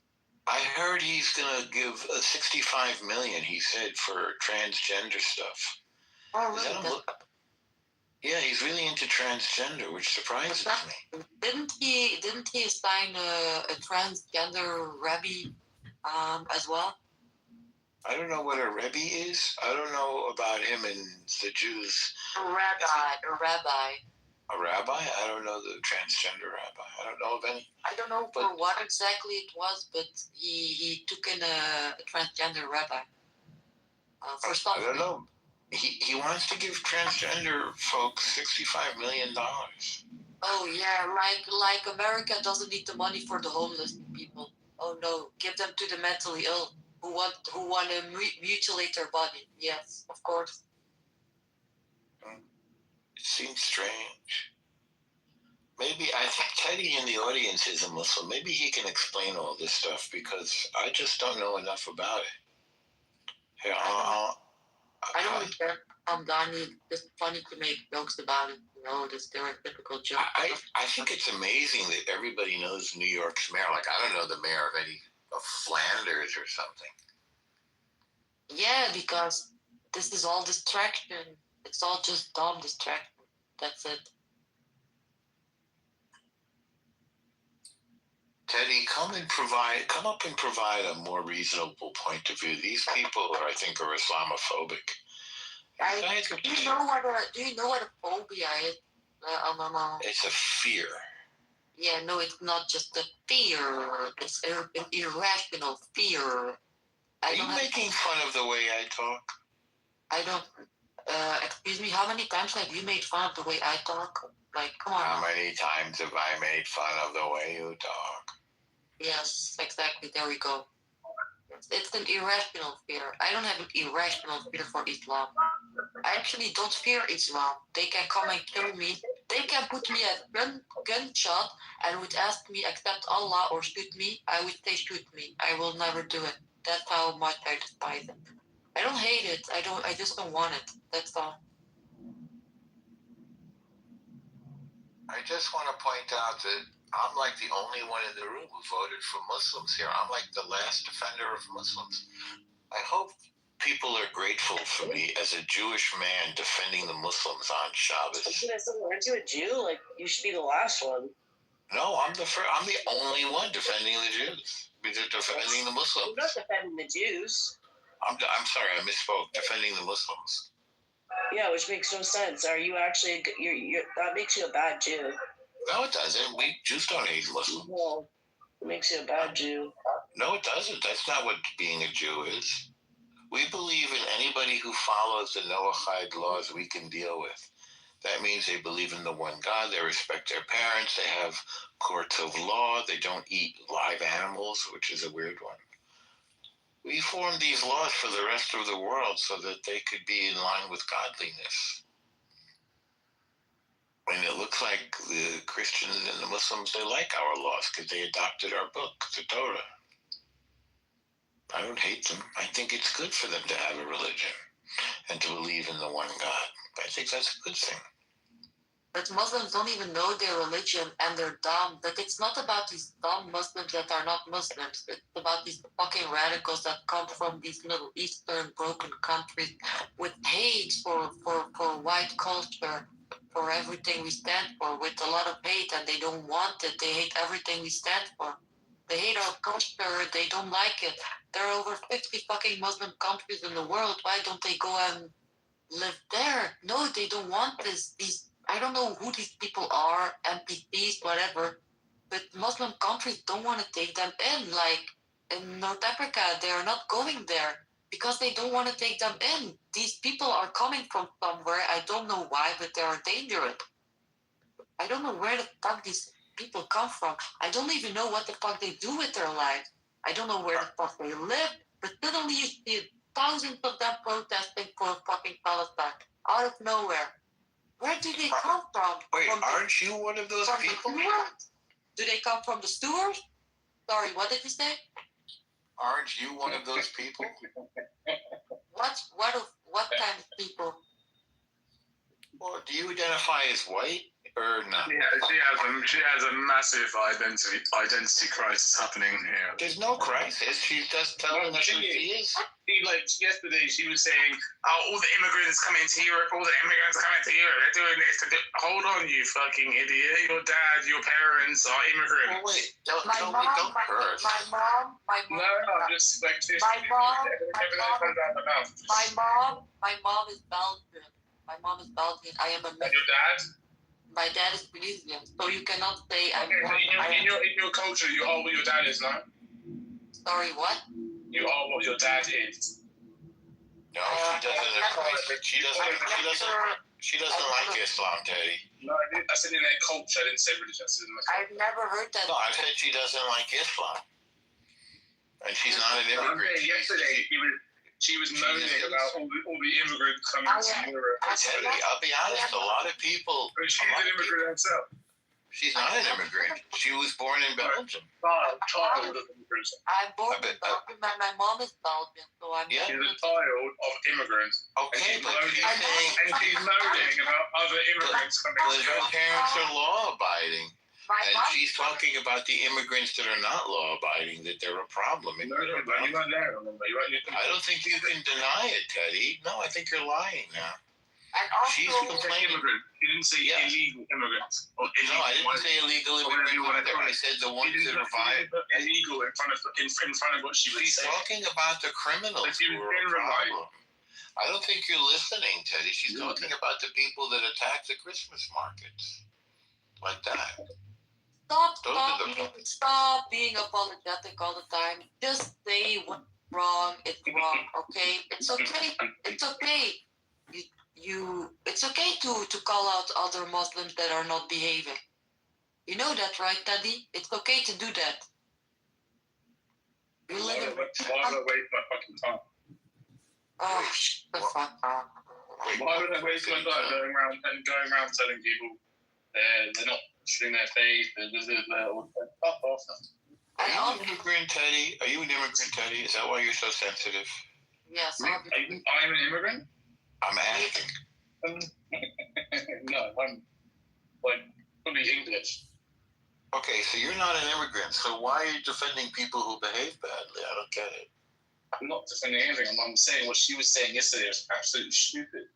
No, it's stupid. My mom is not an immigrant. She's Belgian, and I am born in Belgium. Your dad is an immigrant. So he would. What does her dad have to do with anything? Probably fall into the category of the people that. Do you only look at the my right dad? I'm moaning about at the moment. Why do you?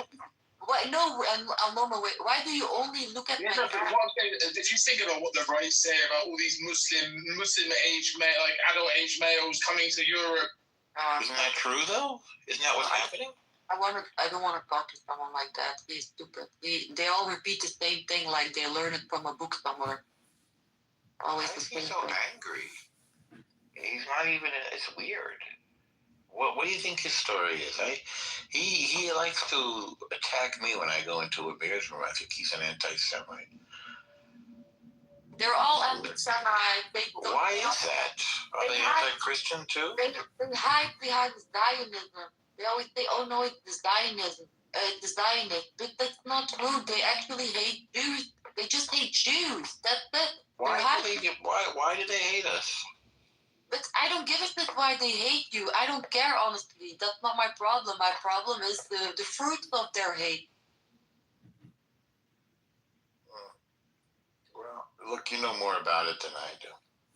I don't know more about it than you do. Stop being so dumb, Elnorma.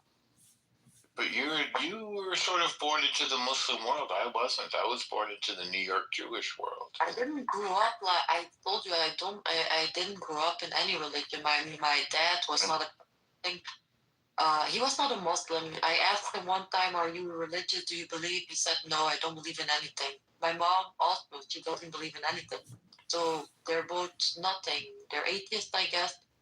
Anyway, so yeah, I was brought up in nothing. I chose Christianity myself when I was 17.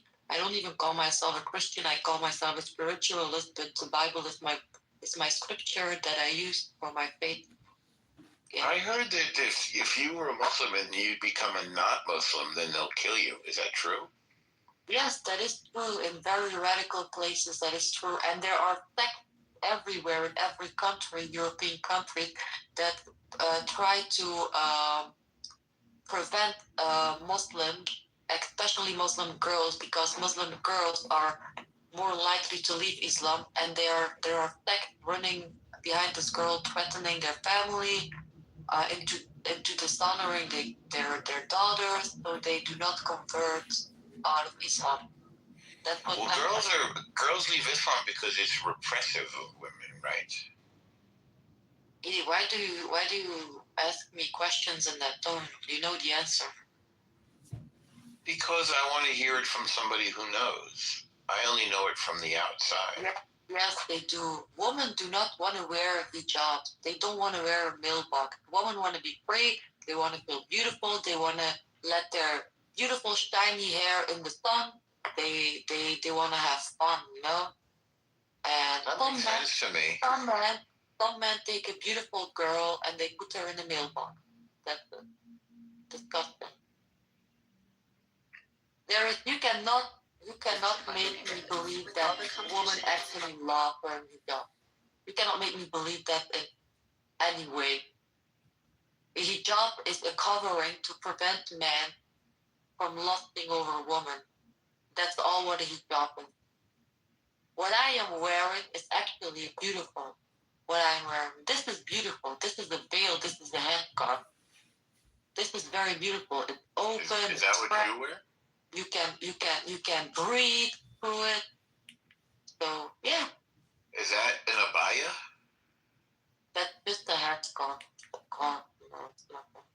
What's it called again? It's just a head car, the car that I use as a head car. It's nice. It's nice. Good during COVID. Yeah, are you vaccinated, Nomi? The doctor said yesterday I should get a flu shot, so I got a flu shot. Oh no, the flu shots are also made by the same technique, so you got it. They are? Yeah. What's the technique? You think the flu shots are mRNA? Yeah, I don't think so. No, I thought I heard that. I'm not sure. Don't take me for truth. I thought I heard. He said you should take one. So I said, fine, if you want to give me one, I'll take it. I don't care. I never used to take it, but he told me to take it, so I did. Oh yeah, maybe because it's the forceful. Maybe it is because they are using the same technique and they want to test it again. You think I'm a guinea pig? We're all guinea pigs when it comes to medical care.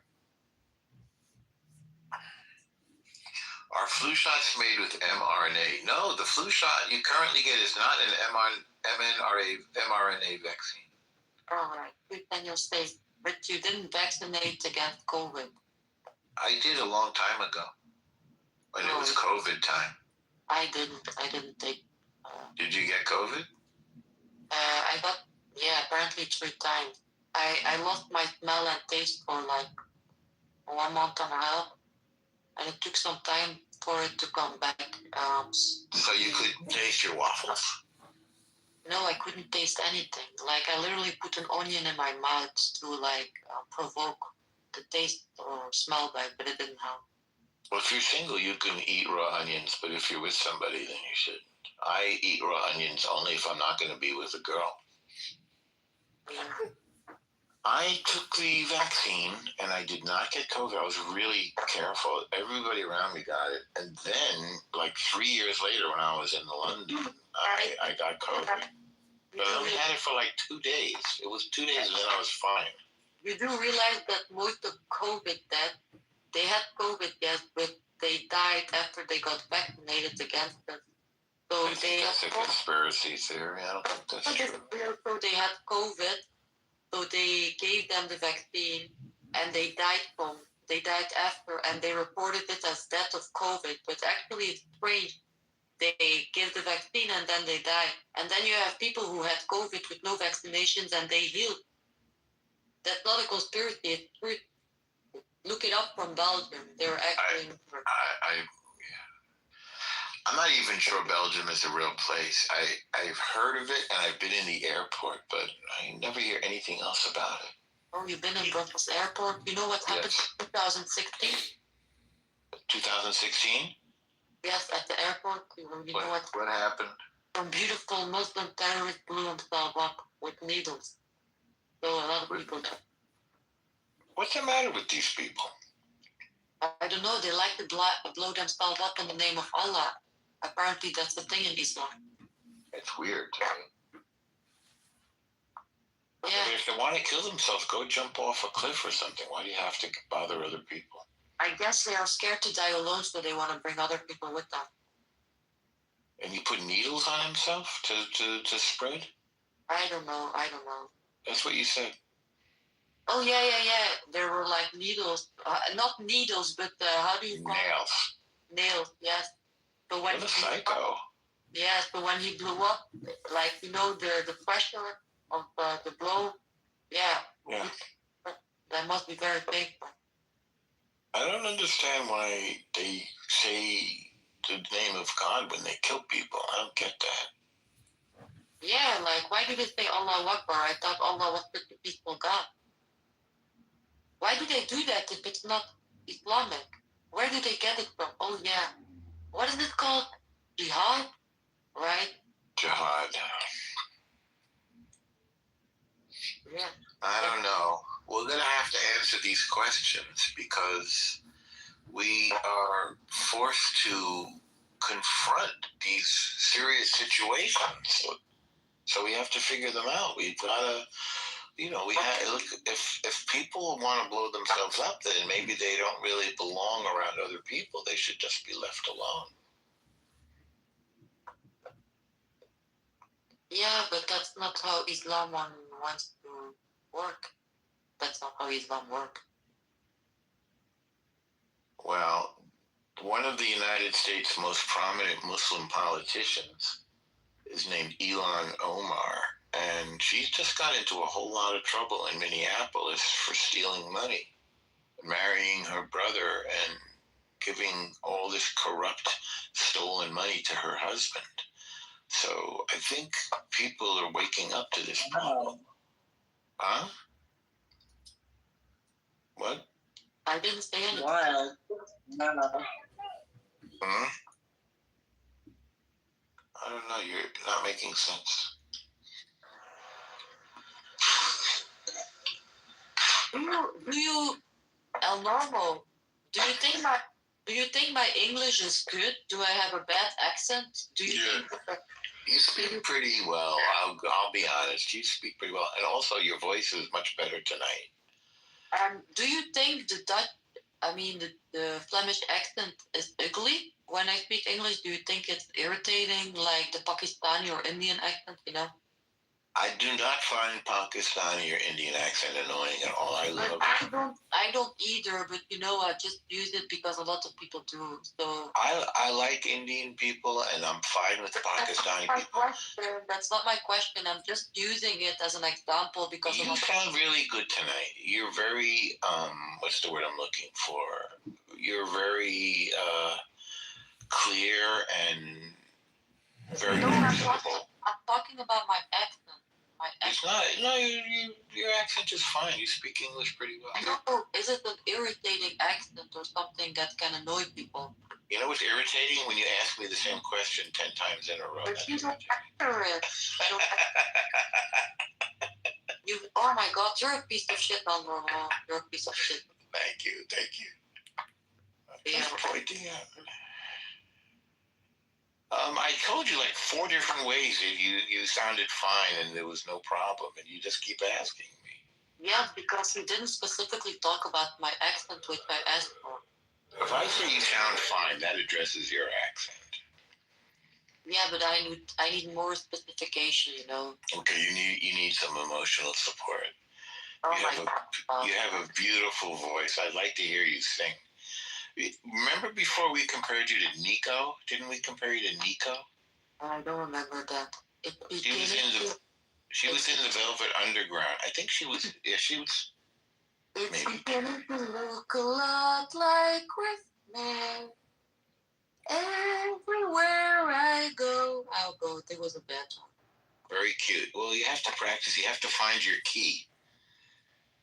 Yeah, I was off key. I could feel it.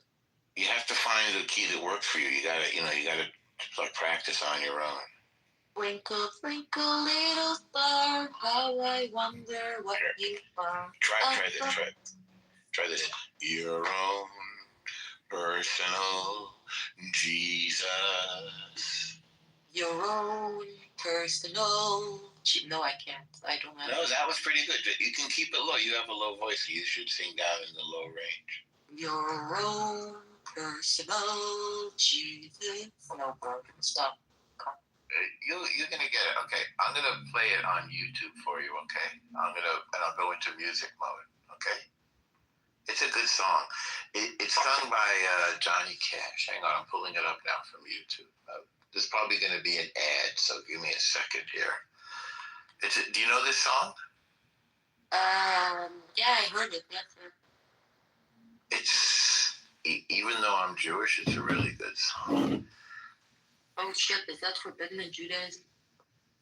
Is what forbidden in Judaism? Singing songs about Jesus? Not at all. All right. Hang on, there's an ad. Okay, here we go. Now I'm gonna go into music mode. Hang on. Okay. You're gonna get blown away.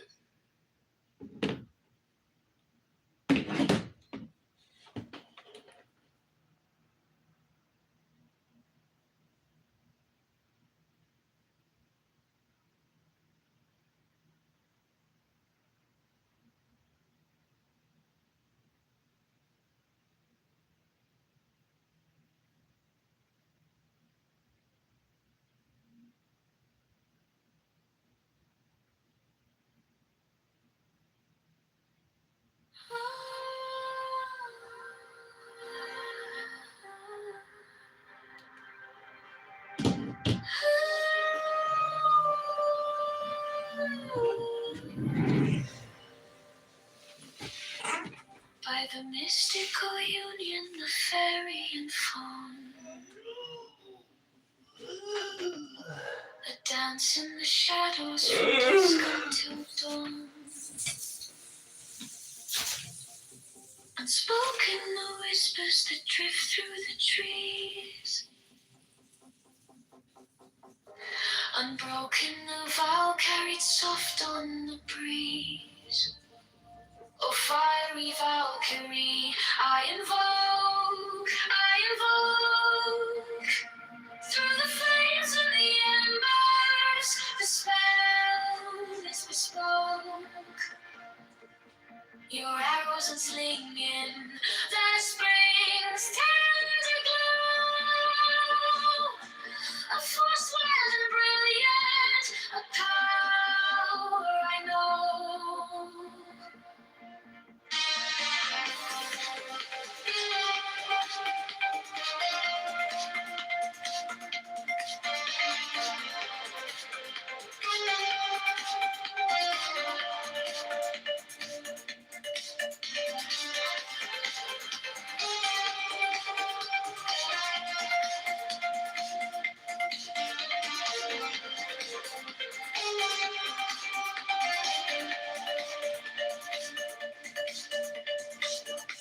A secret communion of hearts left unsung. The listless, resistless, tumultuous tongue. Through veils of the morning, her armor does gleam. The warrior spirit ignites every dream. No godhead could charm her, no throne could command. But manhood awakened, she took up her stand. In brilliance resilient, her fire does burn. A goddess of spring, with the world left to turn. With fire, with archery, I invoke. Through the flames and the embers, the spell is bespoke. Your arrows unslinging, the spring's tender glow. A force wild and brilliant, a power I know.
British style, epic title.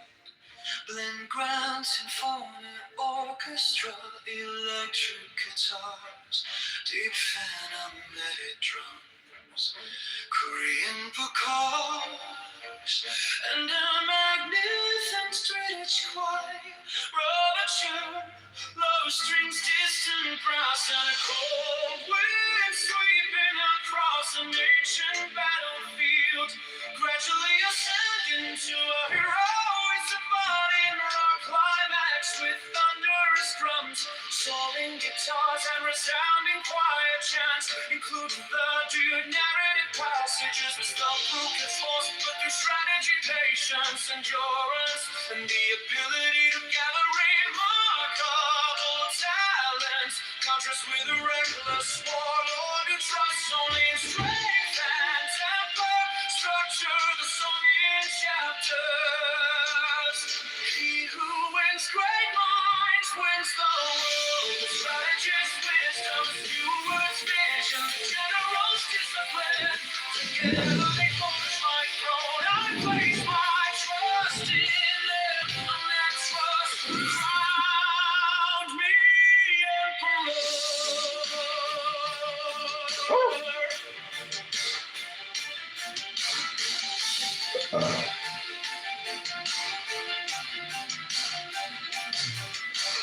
Thunder tears the sky, dust rises like a raging storm. The enemy's blade was sharp, but their spirit was broken. We were few, yet our hearts were one. Strategy is not brute strength, but the union of soul. Right marks the beginning of defeat. Arrogance the doorway to ruin I enjoy. And those who endure shape the destiny of the world. It's the burning night I cry. Clean the world through wisdom. The heavens glow red. We are flawed beneath our feet, but only the one who stands to the very end becomes the emperor of strategy.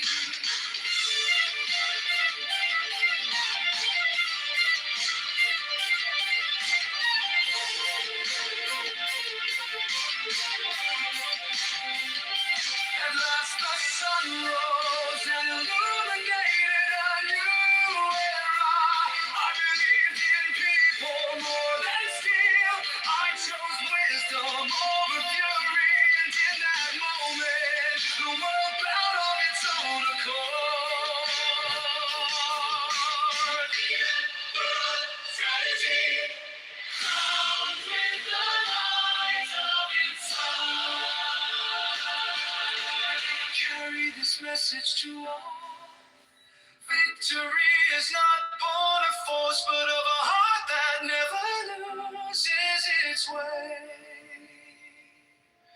The world is not forged by swords, but created.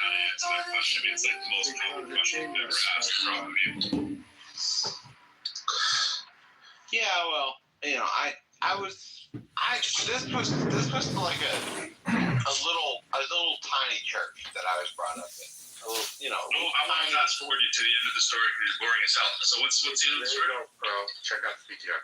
Okay, so the end of the story is, I did get baptized into the church, and ultimately, eventually I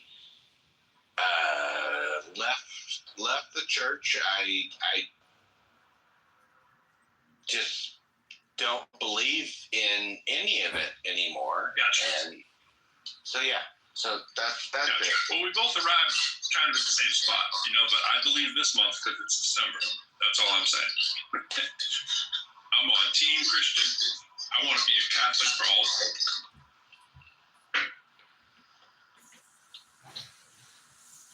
You check them. You got the halls with balls of collie. I would if I could, bro. That's halls with balls of collie. La la la la la. What's up, Dark?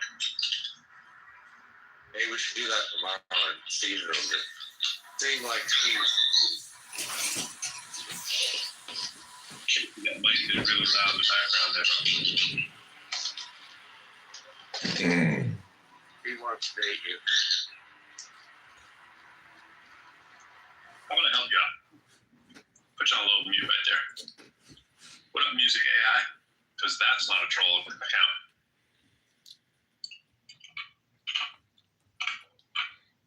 Why is Aisha downstairs? Watch your mouth there. That sounded inappropriate. So wait, who was the atheist who said he gave up believing in God? I couldn't see the speaker. Casey. What's up, John? So Casey, what makes you think there's, no God to be found anywhere? I'm sorry. They had YouTube. I said, what makes you think there's no God anywhere? Well,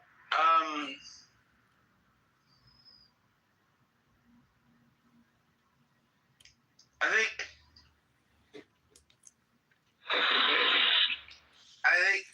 think it's a really personal experience. Okay, for me, I don't see any evidence of God. Okay, for you, if you see evidence of God, that's fine. That's fine, and I don't want to like try to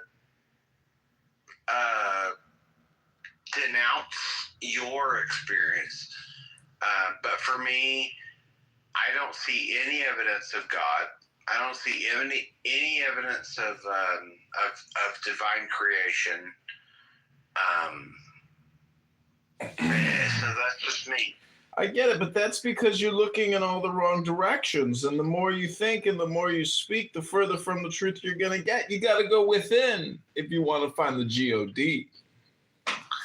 I'm sorry. Why do I have to find the God? Because life can be pretty boring if you don't, do some self-exploration every once in a while. Analysis, self-individualization. It's called psychology. You might call it science of nature. No, that's bullshit. No, sir, what you're saying is bullshit. That's my opinion. It's not a fact. It's called my opinion. Okay, that's great. That's your opinion. Don't engage him. Well, don't engage you, Michaela. Who asked you, you big mouth? I live in Illinois. I'm coming to get you. I just reported you to the sheriff's department. Have a good weekend lockup for making online death threats. Nobody signed up for my bed. Hey, John, we really love you, but we just really don't love you broadcasting the room to YouTube. You know what I'm saying? Just come back in when you're not recording us, and we'll put you back up. I got people DMing me how much they want. Tiny little penis that he does kids over.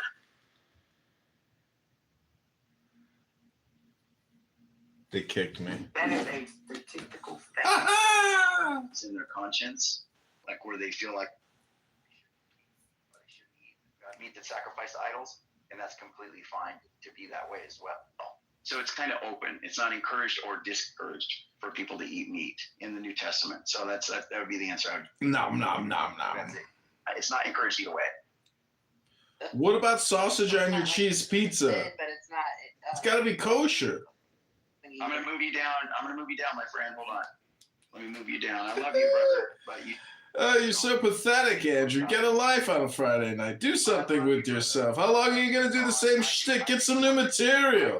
This show's so boring. Jesus Christ. Read the Bible every once in a while. That, so that's kind of lame too. But anyway, but Bev, yeah. So it's not encouraged either way. It's not like God's like, hey, you must eat meat or you don't. You don't need to. It's kind of really. I think it's kind of up to however you. I think health should be a precedent. Like if it's most healthy. It doesn't work on me. Like when I go to sleep, it messes up. It just never dries completely. Even if I do it like in the morning. Are you doing dips or what do you do? No, I'm saying if I do it myself, that's how. No, but what do you do in the Oh, sun? I just do shellac. Oh, shellac. Okay. Yeah, yeah. Shellac. Like you lock up, and then your bullets are not aligned with your cabinet. So if you get robbed, you're gonna probably get shot anyway. So like Rachik, are you talking about the horrible, terrible people still? What? What's going on with the horrible, terrible people today?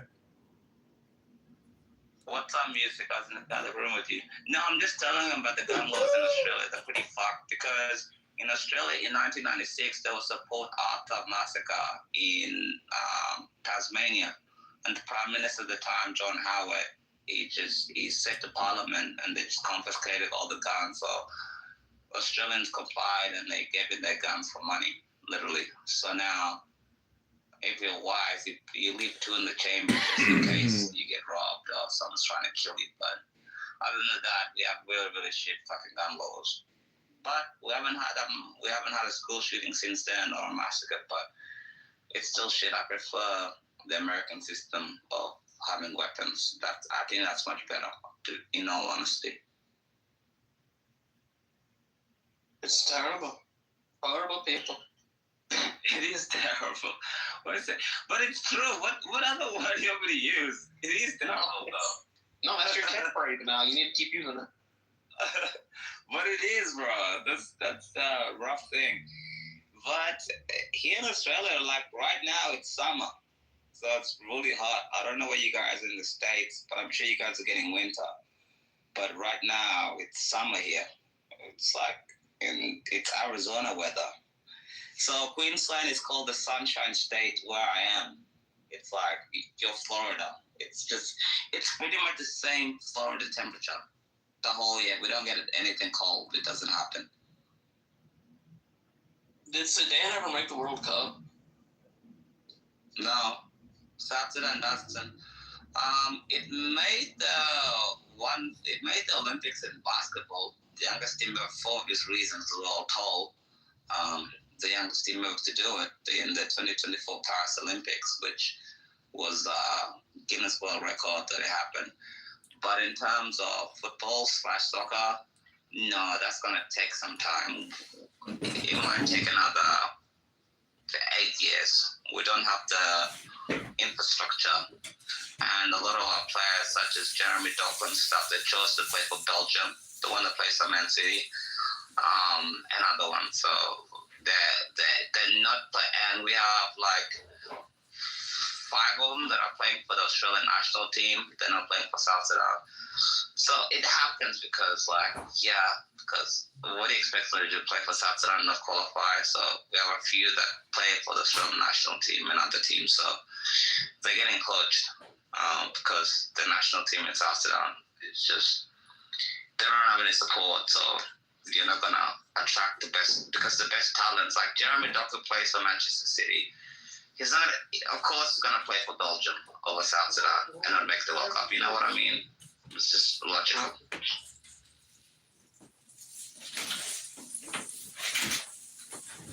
They kick me. Music. What was that other room you know? I was just there listening to that before. Which one? The with Fatima? I don't know her name. The one from Belgium. Yeah, Fatima. It was called Fatima versus the Muslims. Oh yeah, I was listening to that. I was like, I didn't see any Muslims in there, so I got bored. Yeah, there were Muslims. I kept kicking them to the goo and out of the room where they belong. Fair enough. So what's going on tonight, Beaver? Not a goddamn thing. How about you? I'm cooking chicken nuggets in my air fryer, about to put some ketchup and ranch and barbecue sauce on a little plate and enjoy myself a little chicken.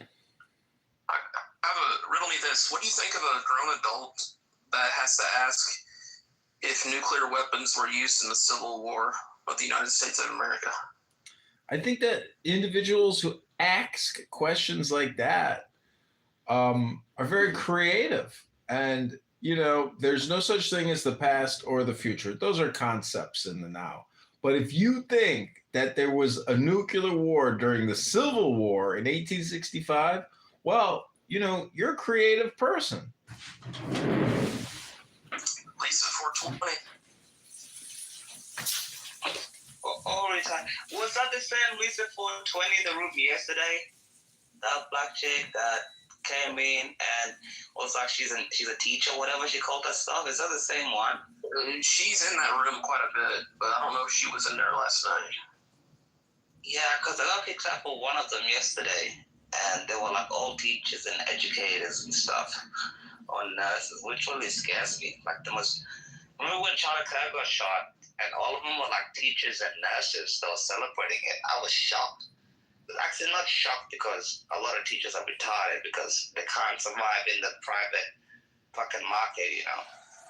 So they have to teach the kids. But yeah, I think it might have been her. But I don't you like this is you know, I'm not even gonna try to explain what I'm thinking. That's so retarded. It's horrible. It's horrible. But how come the Captain Gun wasn't even invented in the Civil War? This is how fucking dumb they are. These people are drain on society. They don't offer any value. They just drain. What would you do as congressman using to take care of these people? That's so bad. I can't even explain that. Will you sterilize them? Keep them from reproducing? Bro, they don't reproduce anyway because most liberal chicks have had enough of it anyway. And that's why they go into education to educate conservative kids. So when conservatives are like, darling, you're 18 years of age, 19 or whatever, you go to college, and they come back a raging fucking liberal. That's the whole MO because nobody's having, if you look at the statistics, conservatives have far more kids than liberal people. And at the end of the day, everything is always tied in elections. Worldwide, it's not an American problem. Even in Australia, it's the same problem. So you have kids, like even, I don't even know how I survived university without becoming a leftist, raging progressive, bro. Like I remember in 2020, I was all into like I was dating a chick and young at the time, and she was doing like a slut walk, bro. I went to like a slut walk event, and then I saw the most ugliest women, and that's what red pilled me, bro. So I was nearly lost to that movement. It's too powerful, bro. That's what they do.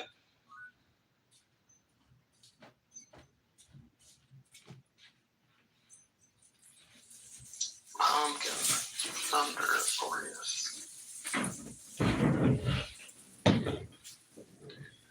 You know, I'm kind of agnostic to the rooms now. I think the whole app is just a total waste of time, to tell you the truth. So, you know, everyone here is just wasting their time. They can't find anything better to do. But, you know, the Lisa 420 and the politically correct rooms, they are extremely toxic. And they do fall apart. And they do have extremely emotional problems, you know. And like today I heard them going on and on about how this girl was the judge in another room, and you know all these FUB words, like just really toxic communication, because it's not some kind of a therapy room. It's basically an angry complaint room, and they're They only went at it hard. They went at it big time. Kalisha versus Lisa, Goat versus Lisa. They're crazy. Like they're all neurotic. There's no point to what they're doing. It's like you would think it's like some kind of television drama show, but it's just a bunch of neurotic, mentally ill, mentally unhealthy people just tearing each other and themselves apart in the process. It's amazing to watch. But how can a grown adult, a nurse that's raised children, in her 50s or whatever think that nuclear weapons were used in the Civil War? This dumb bitch works in transgender surgery. She mutilates children, bro. You didn't know what that dumb bitch does? She mutilates children. She's fucking whack. I didn't know that part. I just thought she was a nurse. Yeah, for transgender surgeries. She helps fucking mutilate children. And abortions. She's the worst of the worst. So she hands over the scalpel and the scissors they use to cut off the... No, that's horrible. I don't know. I heard her talking about how, like, she works with patients for aftercare of their transgender surgeries and shit like that. Anyways, they make, I can't even post their content on YouTube because YouTube takes it down for hate speech because some of them are so rabidly anti-Jewish and so anti-Semitic and such hateful, disgusting people. A lot of ghetto. There's a lot of Jew hate in the ghetto. It's pretty crazy to listen to. And like YouTube automatically detects it and deletes it. And they're like, sorry, this is hate speech. I'm like, holy shit. Wait, so any speech against Jews automatically gets detected? Could be. I'm not sure, but there's so much content. I don't know how the algorithm. Well, you can appeal it, and I did just do an appeal, and they did say, okay, this isn't hate speech. But in the context of journalism and news reporting, documenting and saying, hey, this is a news broadcast, there's no reason for them to delete things that are being recorded for journalistic purposes, which is documenting hate speech. To say that my content is hate speech when I'm intentionally documenting the hate speech, it falls under certain guidelines of like journalism and art, basically. But either way, the independent journalist is censored. Censorship is a real problem. I mean, because you need these people to be documented. You have to document hate speech and put it into proper context and explain to people why it's hate speech. But the more you censor people and you get a special group gets special consideration, the more resentment they're just creating. Others are going to hate them even more. I don't know why they don't realize this. But it's a double standard, and they're hypocrites because all of these FBAs or black nationalists, don't you understand? They're just doing the same. It's all politic, but it's a double standard because if white people were to say the things that they say, it would be it would be villainy. You'd be castrated and murdered for saying the things that they say. So you have to document it, and then it becomes a communication game. But they're so low IQ they may not know better. They know what they're doing, but they don't care what they're doing. They're low IQ, they're racist, they're extremists, they're liberal fascists, and they are censors. That's why I say you can always detect the fascist whether or not they're a censor. If you are an active censor on this app, you are the problem. I agree.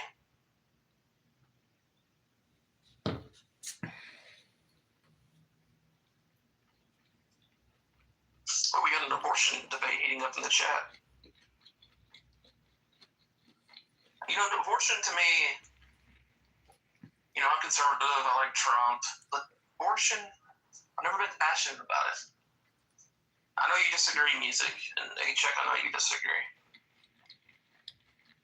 Just go, you have to watch interviews with abortion doctors to really get a distaste because you may not care about the girl that has the abortion, but if you were to observe the personality of the provider, you would be so repulsed and sickened to yourself. You'd be like, these are the worst people on the planet because they are the liberal, leftist, socialist, Marxist, communist terrorists that you hate. And they are literally cutting up babies and, filleting fetuses. Like, there's a lot to really be disgusted and appalled at. The late term stuff, that's, ugh.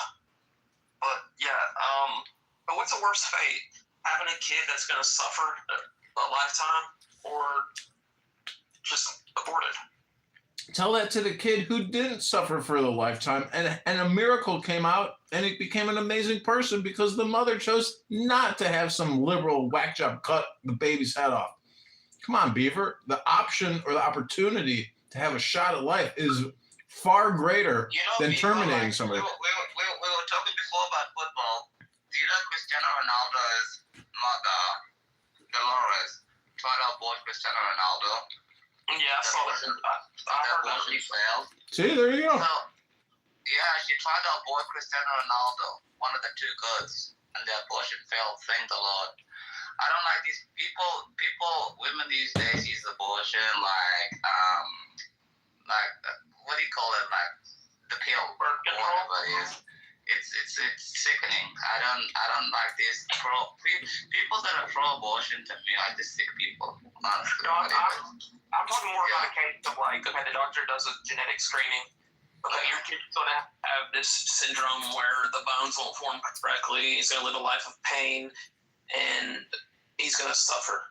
To me, I'm gonna abort the kid because I don't want a kid to suffer like that. Yeah, but there's so many cases when the doctor says, yeah, somebody's gonna be disabled, or somebody's is gonna have a heart disease or somebody's gonna have cerebral palsy, and they come at 100% fine. Doctors are not imperially. They don't know everything. Doctors can be wrong a lot of the. There's been so many cases with women that were told like, yeah, you have to abort your kid or else they're gonna come out disabled. And the woman is like, no, actually, I don't want to abort my kid. And the kid comes up perfectly fine, you know? And I think they told Tim Tebow's mother to abort. And exactly. But now, technology is much better now. But what about all these kids that are like in the ghetto, crack babies that the mom don't want them? Yeah, but the thing is, the problem is like in the Black American community, Black women have aborted 22 million babies. That's babies that have been killed by Black women than actual like fucking murder, suicide, fucking wars, and everything else like that. There's all abortion. Even I'll tell you something, Beaver. The lady that did Roe vs. Wade, she ended up becoming a Christian and repenting for the rest of her life because she knew what she did was wrong. She knew she killed children. And she knew. She tried to take her own life multiple times because she knew she fucked up saying abortion was correct. That was the lady that passed Roe vs. Wade. So don't tell me that it's like, bro, if you're gonna abort a kid, it's like if they've died and stuff for some bullshit reason, but it's like, it shouldn't be there just because, you're like 18 or 19 and you had sex with a random dude, and now you're scared that your dad or mother's gonna find out, so I'm just gonna abort it, like, because, the kid doesn't matter, or it's a fetus. And by the way, fetus is Latin for baby, by the way. That's what it means in Latin. Yeah, I certainly wouldn't my kid aborted, and I would fight like hell to stop it. I'm just saying, I'm saying in the thing, like, if there's a medical problem, I wouldn't advise it because I think these people would regret it the rest of their life if women that did it at a convenience, or they're like, I'm not ready, or I'm my career comes first, or stuff like that. I would highly advise against doing something like that. But I mean, it's not leftover. It's not leftover food, right? I mean, I heard somebody gave a good example. We were like laughing. We're like, oh, it's not leftovers. You just throw it out. I mean, people who are so crazy about abortion. You see what I'm saying? Like, they got no problem killing children. I mean, it's so fucking crazy and cringe and sick. They don't have a problem killing China Cook, bro. These chicks that you meet, that's why I said, thank God I agree. This is like 5 years ago. Like, you have these chicks in their mid-20s and they're like, early 20s, and they've had like 2 or 3 abortions. It's fucking disgusting. And obviously they have mental health fucking issues. That's why you get those SSRI eyes, you know? Have you seen those liberal eyes with the fucking big glasses and stuff? And they explode and everything because they know you're right and they know they fucked up. They've got those eyes and they take the SSRIs like 30 meals every single fucking day to try to stay sane, and it doesn't work. If you aborted 2 children and you get in your 30s and you realize, like, I've seen all sorts of articles being like, I aborted 2 children, and now I'm like in my 40s and I'll never have children, I'm alone. and then they fucking adopt other children and like transition. And these are sick people, bro. I think abortion is fucking evil, bro. I'm a Catholic, bro. I'll never be for abortion. I think it's sick. I think it's sinister. I think it's evil. I can't fuck with that, bro.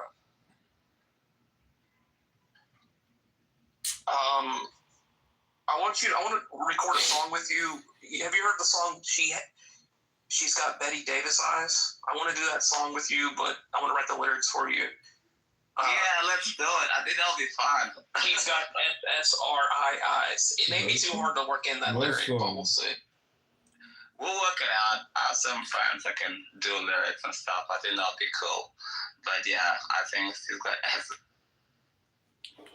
Takes me from the room. It kicked me from the room. Just stop saying just you. A day before birth, I generally don't think it's like preferable. We also like I actually agree with Comrade that the way we speak about rape, abortion, things like that in this room is so far removed from reality. Like if your mother, that doesn't matter. Well, no, it's not. Are you talking about ideally because most women don't carry babies? Yeah. But it's so funny. It's so funny. That's it's funny, but and it's kind of I'm scared for him. Well, you heard what I said to him, that joke, so it's getting back at me. So we can take care of each other. You know what I mean? We can dish it and get him. Daddy's home. Daddy's home.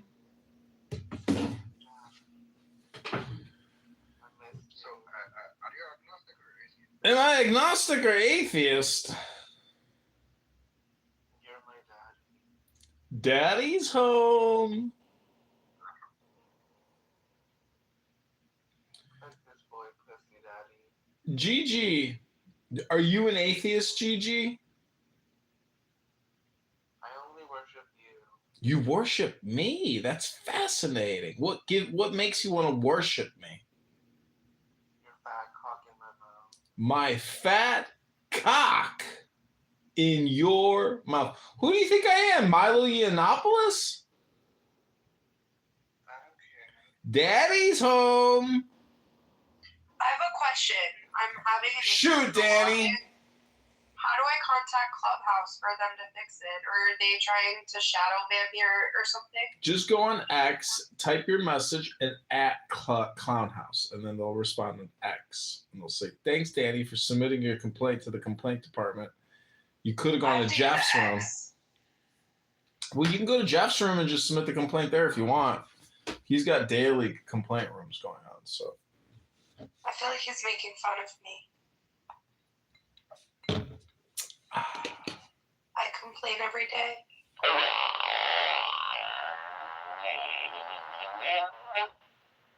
I bought a fart button for Clubhouse.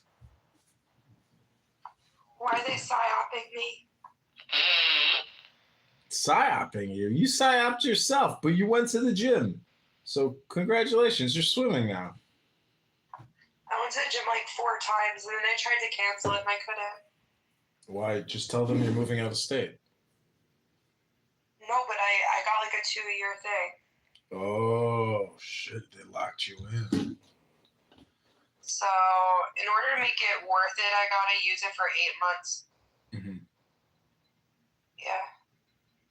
Well, you're going to feel great. You're going to look great. Yeah, I think you're right. My stomach was like flatter for like the 4 or 5 days I went. I'll go back.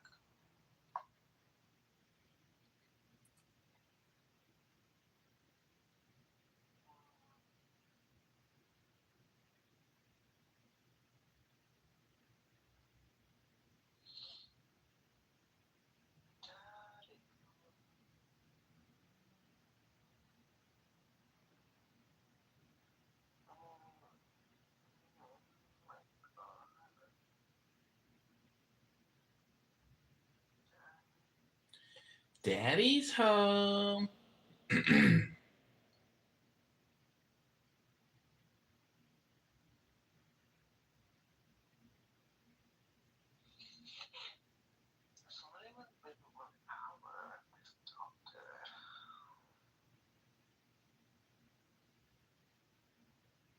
Hello? Hello? Daddy's home. Hello? Hello? Heard about him since. Haven't heard of Peep since. Unlike I'm many sure he's others since, because, well, I have theories, but I'm not going to express them here at this moment in time. This chick I'm going to Aisha is pretend that so I'll actually annoying. get back to bed. She's What so was your annoying. lecture? I shows it like, don't wear those clothes. I can't believe you wore your hair out like that today. And you just like sat there and wagged your finger. That kind of lecture. Oh, if I gave a lecture on fashion in any way, shape, or form. Aisha, why aren't you getting co-modded anymore? Did Pro get sick of your bullshit? Oh. This is John's back again. John's trying to record. Yeah, Pro keeps kicking me. It's so lame. I'll just come in anonymous. Who cares? Your rooms are lame anyways. They're boring. So you have an issue with me getting rid of people who are spying on us? Like, Spy, get over yourself. Nobody cares who you are, you loudmouth. You know, who cares? Aww. That's just helping you work to go. They kicked me. Watch the first 30 minutes. Takes you somewhere else. And I don't even think that he was going to ever. That's life, you know? 50 been setting this nigga. Have you ever thanked Jesus or Hashem, Danny, that you weren't born a particular cultural identity? What? I was born a half-assed Jew. Oh, that's true. You get the worst end of the deal. Would you rather be black? Cassie, I didn't see. Yeah, at least I'd have some, style. Street cloud or something. Come over there, right? I know all these people, right? Laura and Kathy are tight. Now, do I think did he flip both of them? For sure. Right? Because Nipsey's into the same shit. I've been trying to bet the same watching, wanting to pay a nigga come fuck my bitch in front of me and all this shit. He's into the same. Nah. Okay, anybody want to bet? Anybody want to bet? I got the nigga that's throwing these shit. They wasn't ready. They wasn't ready for that. Nah, leave you say what?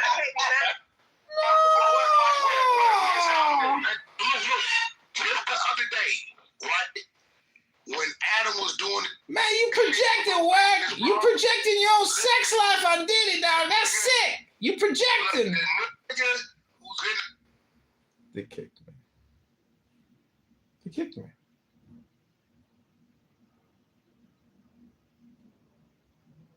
Product of your brain. Any more than a song is a product of your radio. Rather, your brain and body is the instrument. Oh, I got pregnant. Like, I don't understand that. I think people who just willingly are like having all of this sex, unprotected sex, and then acting so shocked that they got pregnant, that's irresponsible to me. But at the same time, because I see so many situations where I know girls who get pregnant and they become single baby mothers, and then the dad doesn't want to be involved, and then they're all stressed out and looking ugly as fuck because they're carrying like this child that they weren't prepared to have.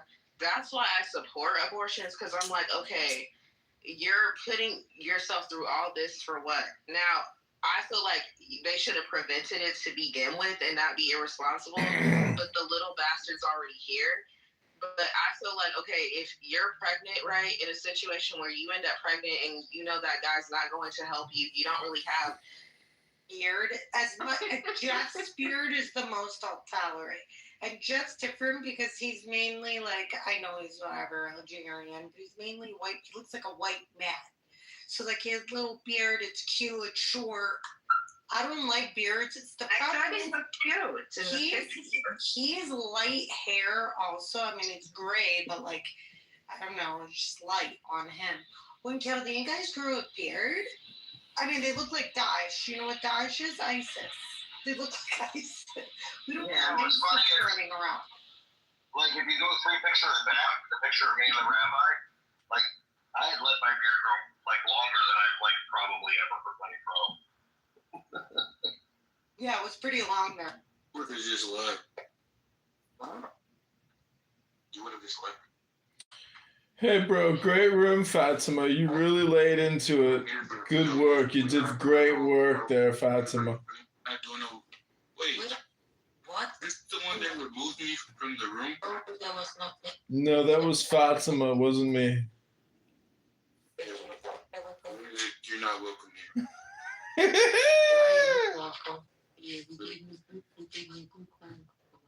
You record your rooms. He can record. Obviously, I know that I don't care. Obviously, I accidentally deleted the replay. Sienna thought I was fucking actually telling No, to be honest, Sienna's kind of slow. You're good at music, Sienna, you're so fucking slow, man. I was saying the most stupidest things then. Yeah, no, but I don't know. Dude, Sienna, you thought I was being serious as well.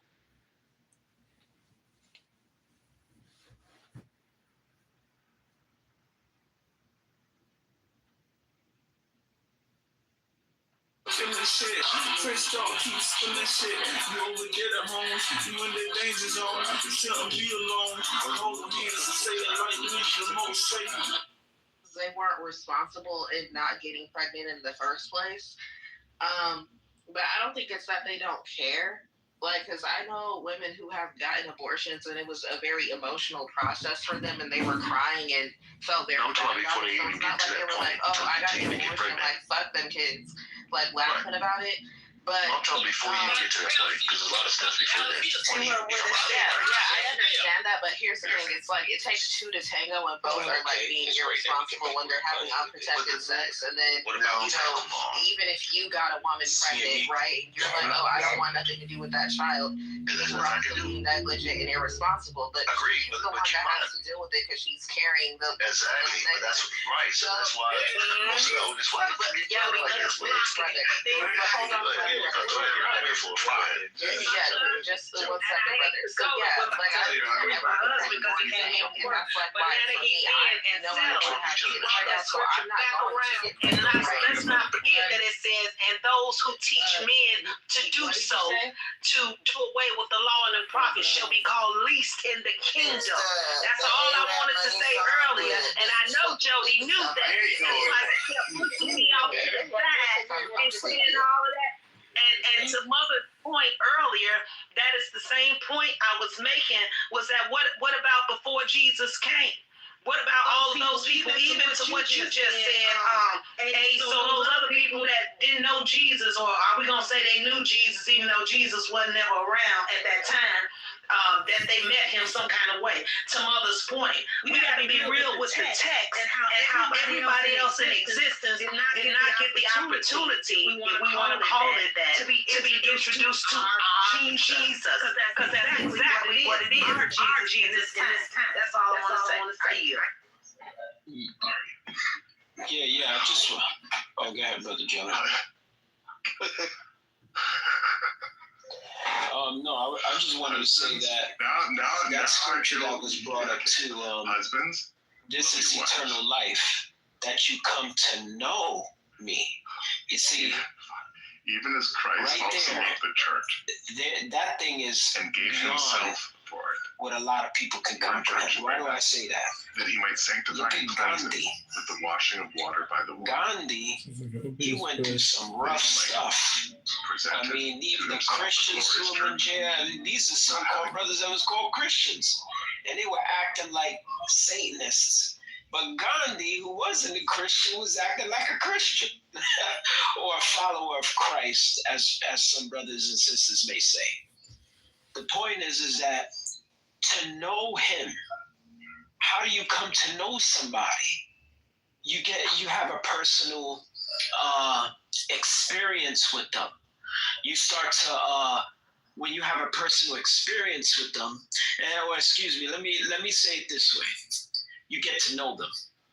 How do you get to know somebody you don't see, that you're not with every day, like you're with your parents or your wife or your kids or your friends?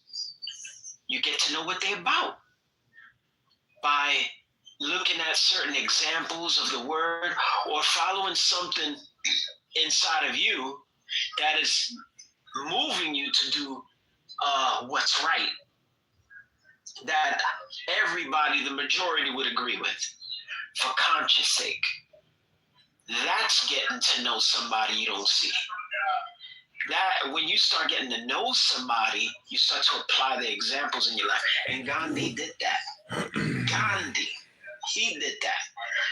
So he knew Jesus without having to hear about the name or something like that, because he might have, I don't know. The point is, he put to practice what Jesus would have done for the people. Yeah. He's peaceful because he's so. I know people don't like me to talk. You know, he actually got one of some parts of his verses that he got was actually from a tree. I'm not joking. There's that. Do you know that? Unbelievable. Necro, what's worse, a fanatic Muslim or a fanatic atheist? Fanatic Muslim or fanatic atheist? I'd say fanatic Muslim, definitely. Muslim in general. It doesn't have to even be fanatic.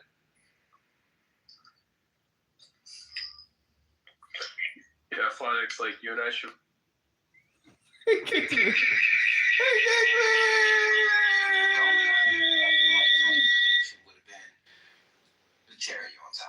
No, it's good, man. I love it. Thank you for empowering what I was saying, because communication is all of it. Even when you communicate in silence, that's communication, because the inner voice don't talk audio all the time.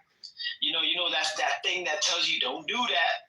Don't walk down that alley. That doesn't audio talk to you, but it's a communication nonetheless.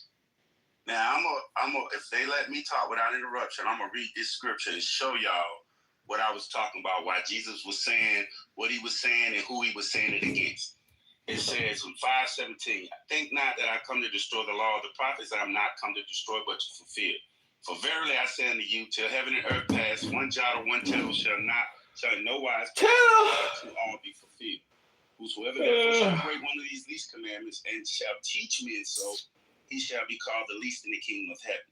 But whosoever shall do and teach them, the same shall be called great in the kingdom of heaven. Now listen to this, y'all. For I say unto you, that except your righteousness shall exceed the righteousness of the scribes and Pharisees, ye shall in no case enter into the kingdom of heaven. So again, it backs up scripturally exactly what I've been saying for about the last 5 minutes. He was saying he was the truth, the way, and the life. No man comes by the Father but by me, because he was going against these scribes and these Pharisees, or another word for them is the Sanhedrin, these so-called, what we would call them the T.D. Jakes and the Joel Osteens of the day, the Creflo $5 nickel dollar and T.D. Snakes. So malice, because I as a person who don't have a kids, I sincerely do care about life, particularly human life, especially innocent human life. And I think we should, be careful what we're doing when it comes to this discussion. That's just me. No, Lander, thanks for listening. And I respect your opinion on free reign. Yo, this was a back and forth between me and the brother. Yeah, but I respect your opinion. You involved me when you invoked my name. I'm sorry. No, you're not. No, you're not. You know what's gonna happen? You know what's gonna happen? You know what's gonna happen? You're gonna go down. I hate your accent, bro. Wait, all right. I hate your voice.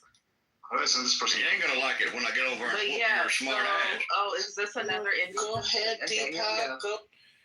Babe, why are you so racist, babe? Why don't you like his accent? He's a very smart guy and you are being a royal bitch, babe. Why you don't like the Indian accent? What's your problem, babe? You're such a bigot and a xenophobe. They learned. Because I guarantee somebody's going to get an ass whooping. 20 and they have not stopped. Yeah, babe, you've got to let up on your racist, bigotry. You're xenophobic. It's not nice, babe. How do I send somebody down? Oh, get rid of that music guy. You click the profile and you kick them to the good, Deepak. Smart ass. All I can do is I'll just kick this guy out of the room and then like the Babs, or not the Babs, Change hand raising. I'm sorry? Change hand raising. The hand raising has changed. The hand raising has changed.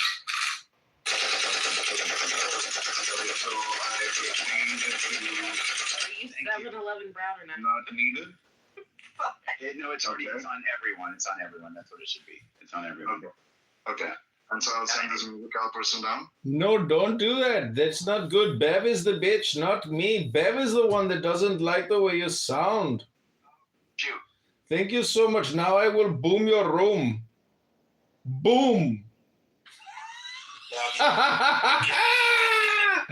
We boomed the fucking room. We got him. Various traditions. We got him. Even Buddhists We got him. interpret We got him.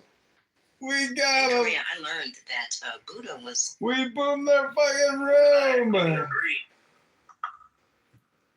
with the perspective that you do have about, John 11. But it'll be interesting, though,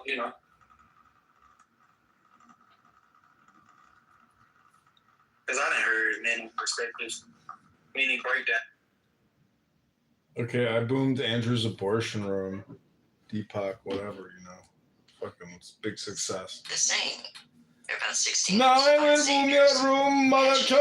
People say that Baba Satan was booey. 16 before Jesus. Baba booey. Ba ba ba ba ba ba boo. Or you can learn what he really meant. The information is out there. We can all stay surface level. But if he came down in the flesh, he became the Word, and he came down in the flesh and spoke to some of his inner circle about what he didn't want the larger, common community to know, which is where you get your scripture. You got to give some people the milk and others you give the meat, which is why he spoke in parables. So if you don't learn yourself first, you won't know Jesus or anyone else. Okay, thank you. Really quick, y'all. Just to kind of put a little period, which he already did, but additional period. That's kind of highlighting the aspect of the scripture telling you to self-examine. What she's highlighting is self-examination. And we are actually encouraged to do that according to scripture. Why? So that you can actually see what's going on with self more so than see what's going on with others. It's so quick and easy to go, look at him, look at her, look at what she's doing. But have you took the time to examine yourself to get to know what you're dealing with? If you haven't done that, I bet you your relationship with God is like the sea or like the ocean. Just a side note. Go ahead, whoever was next. Yeah, that's Steve Appel's life. I think Steve Appel can attest to how difficult it is to become an atheist. Miss Truth, remember, I yielded to Miss Stephanie. Come on, man. But go ahead, no problem. I'm thinking of music who was coming off. I didn't say anything. If you yielded to her, go ahead. I can wait. Yeah, that was fine. Yeah, y'all are perfectly fine, but music did not speak. Music, what did you want to add in Truth you got? I was going to say Steve Appel is a self-proclaimed atheist. He's so far away from God, he doesn't know his left hand from his right hand anymore. He argues with young men in fake legal courts all day in the talking apes. This man needs God in his life desperately, and I'm so glad to see him here with you beautiful God-fearing people.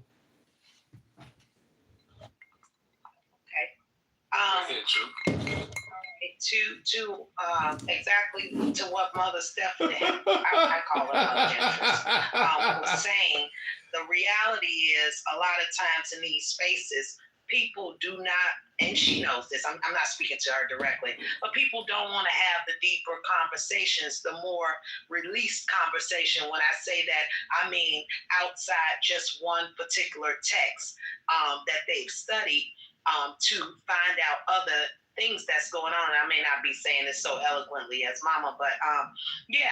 So when you have a narrow field of view, there's just some things that you're unable to dive into. And there's some people who are just like Scripture said, just rigid. Their neck is stiff.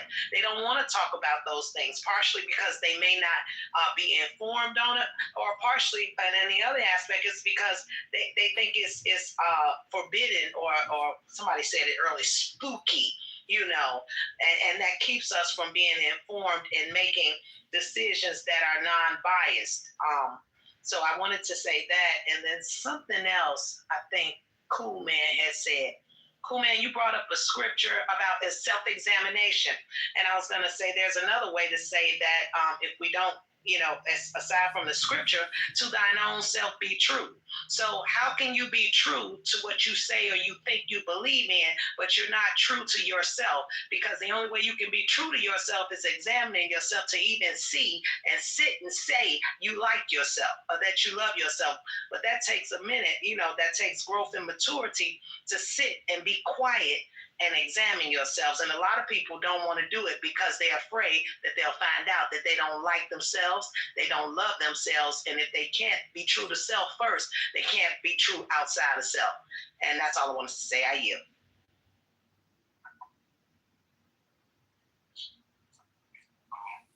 Now we brought up this Matthew 5, creed and truth. I guess we wanted to make the point that Jesus is teaching to keep the law of Moses. But yeah, so in Matthew 5, you good in the thing? No, I thought you was breaking up. I was just letting you know that, but you already came in clear after. But yeah, I'm gonna go to Matthew 5. And then we're gonna see if, this is what's, I see this being the case. Matthew 5, this is the Sermon on the Mount. And I see a lot of contrasting taking place in the law of Moses and what Jesus is teaching. He's teaching as one with authority. He's constantly saying, but I do you, but I do you, but I. He's not simply restating Moses. He's saying these things. He's literally like redefining. He's giving a deeper meaning. He's even replacing certain aspects of these, of the things that's in Moses with his own commands. I'm gonna give a couple examples. One, he says, Moses said, do not murder. But Jesus, he said, even if you're angry with your brother, if you stay angry with your brother, you committed murder in your heart. What's written in the law of Moses. He said, Moses said, do not commit adultery. Jesus said, even if you look at a woman with lust in your heart, you have committed adultery with her in your heart. Not in the law. Moses said that you could swear oaths. Jesus said, don't swear at them. Not in the law. Moses said an eye for eye. Check your connection. Jesus says, no, that's God, Sister Stephanie. You hear me, Stephanie? You hear me better? Okay, try again. You keep cutting out for some reason. Might be my headphone. Can you hear me? All right, you're loud and clear. Perfect. Don't trip. I'm going to double back with it. All right. So I'm saying that Jesus, let's start this way. Jesus in Matthew 5, I'm saying he's not doing what I believe concrete and truth is trying to assert, which is, hey, look, you need to keep the law of Moses, believers today. What I see is him contrasting the law of Moses with his own authoritative teaching. I'm going through a few of these things. He's redefining it. Yeah, he's redefining it. Am I still going out? Yep. Affirmative. All right, let me move out the way. Come on, big boy. Come here. All right. Yeah, here we go. First of all, I have to move out the room. About him in the law of Moses. I don't know. Can y'all hear me? I didn't say that. I didn't clear. That's exactly what truth was asserting.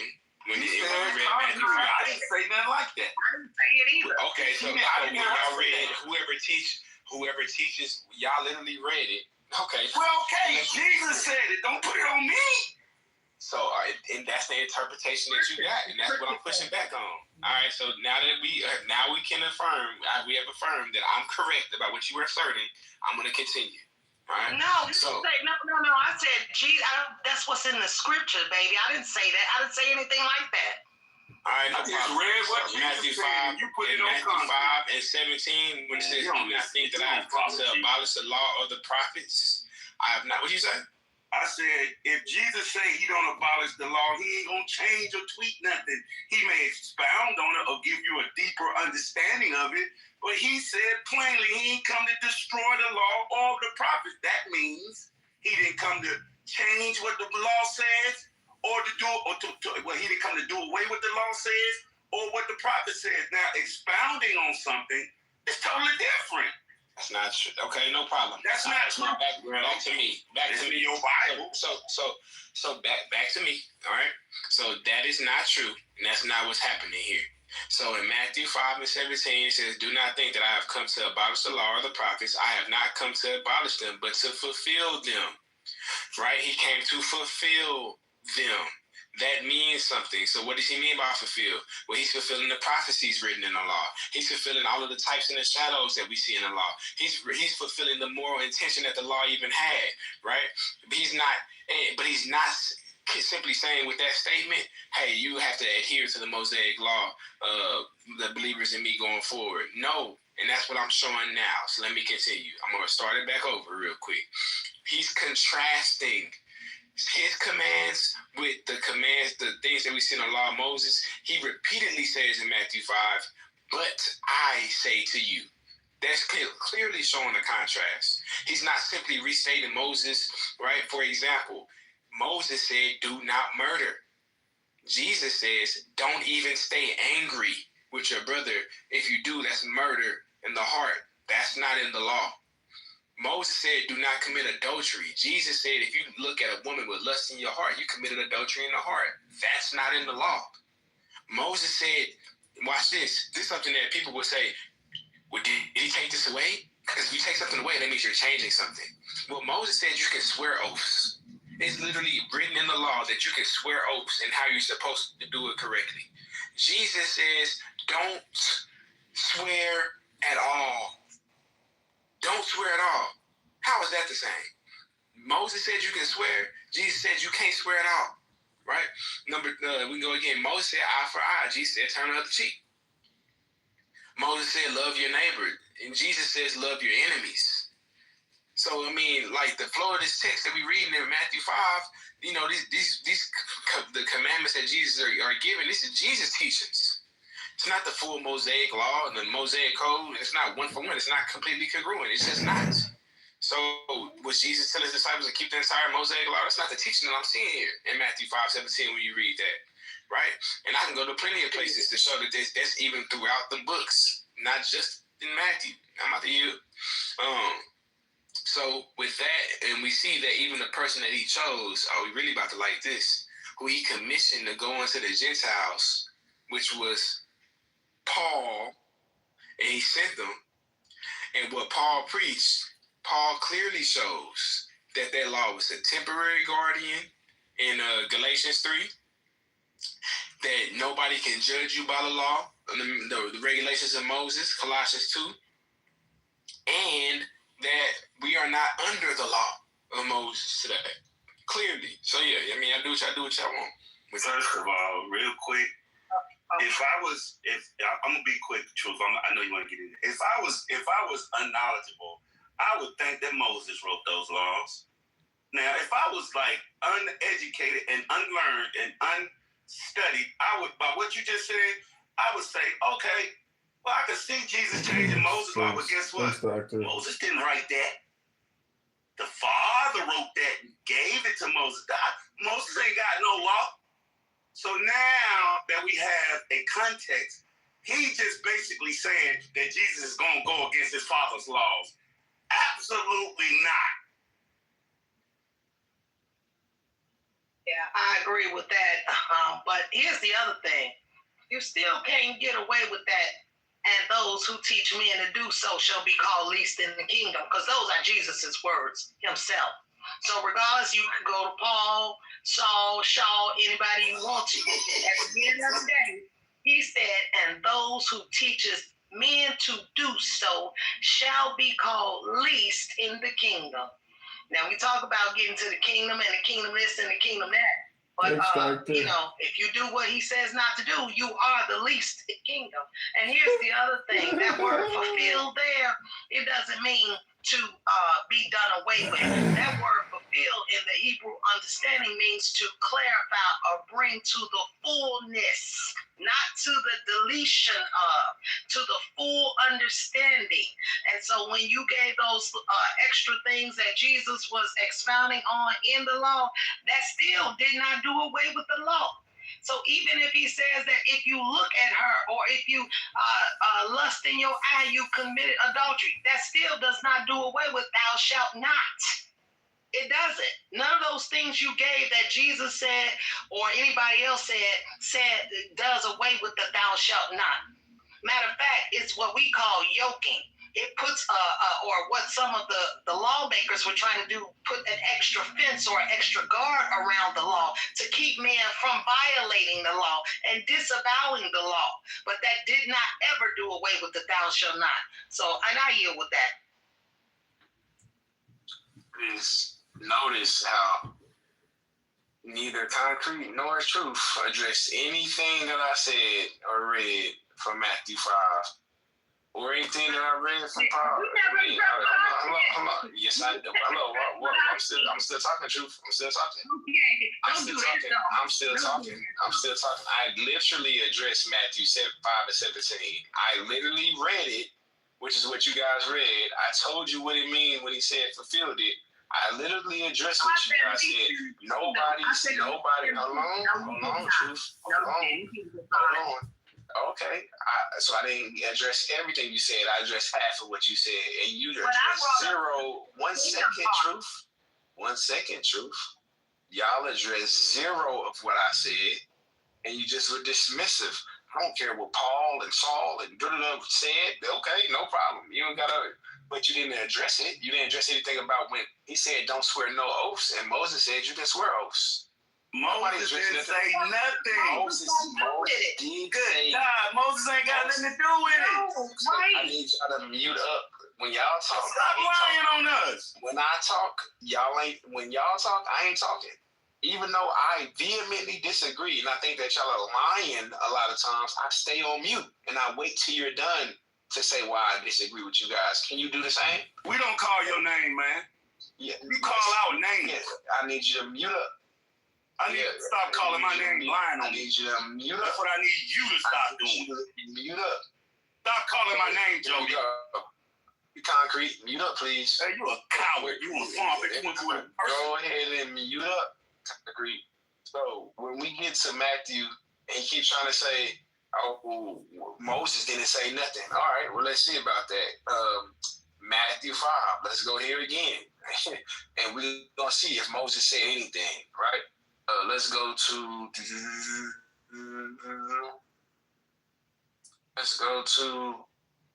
verse.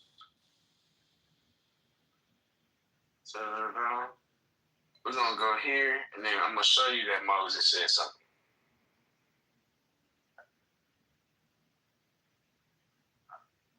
Yes. Let's see if God said it. If he said God did it or Moses did it. We're going to go to Matthew book, chapter 19, and read verse 8. I'm going to start at verse 1. Now, when Jesus had finished these sayings, he went away from Galilee and entered the region of Judea beyond the Jordan. Large crowds followed him, and he healed them there. The Pharisees came up to him and tested him by saying, is it lawful to divorce one's wife for any cause? He answered, have you not read that he who created them from the beginning made them male and female, and said, therefore a man shall leave his father and his mother and hold fast to his wife, and the two shall become flesh. But they are no longer two, but one flesh.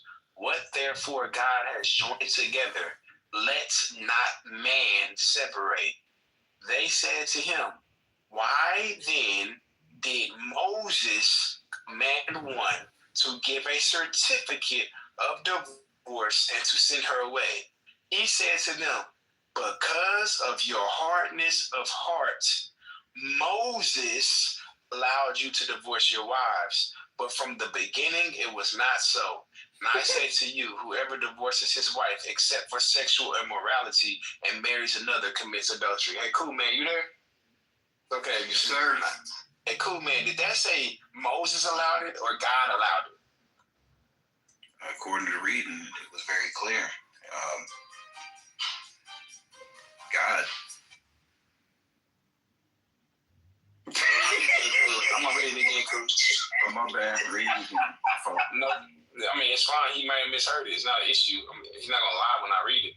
It says, in verse 8. My son's making beats in the background. Let me go to a quiet room. My fault. No, you perfectly fine. Y'all see what God just allowed to happen. Go ahead. He said, Matthew 19 and 8, he said to them, because of your hardness of heart, Moses allowed you to divorce your wives. But from the beginning, it was not so. Did he say Moses allowed it or God allowed them to do it? Yeah, that's clearly in the text. Moses allowed it. Okay, first of all, who talking about that? We're talking about the laws that was given to Moses. Okay, I can show you the ones I'm talking about in Exodus 21 through 17. So again, here go Mr. Wiggles trying to let me read the laws, y'all. Let me read the law. I'm gonna read the laws. Let me go to the scripture because I like to be concrete when I minister. So let me go. Exodus 20. Now I'm gonna read y'all what it says since they want to play games. Just to be right. Just to be right. They'll play games with God's word. Now listen. And God spake all these words, saying, I am the Lord thy God, which have brought thee out of the land of Egypt, out of the house of bondage. Thou shalt have no other gods before me.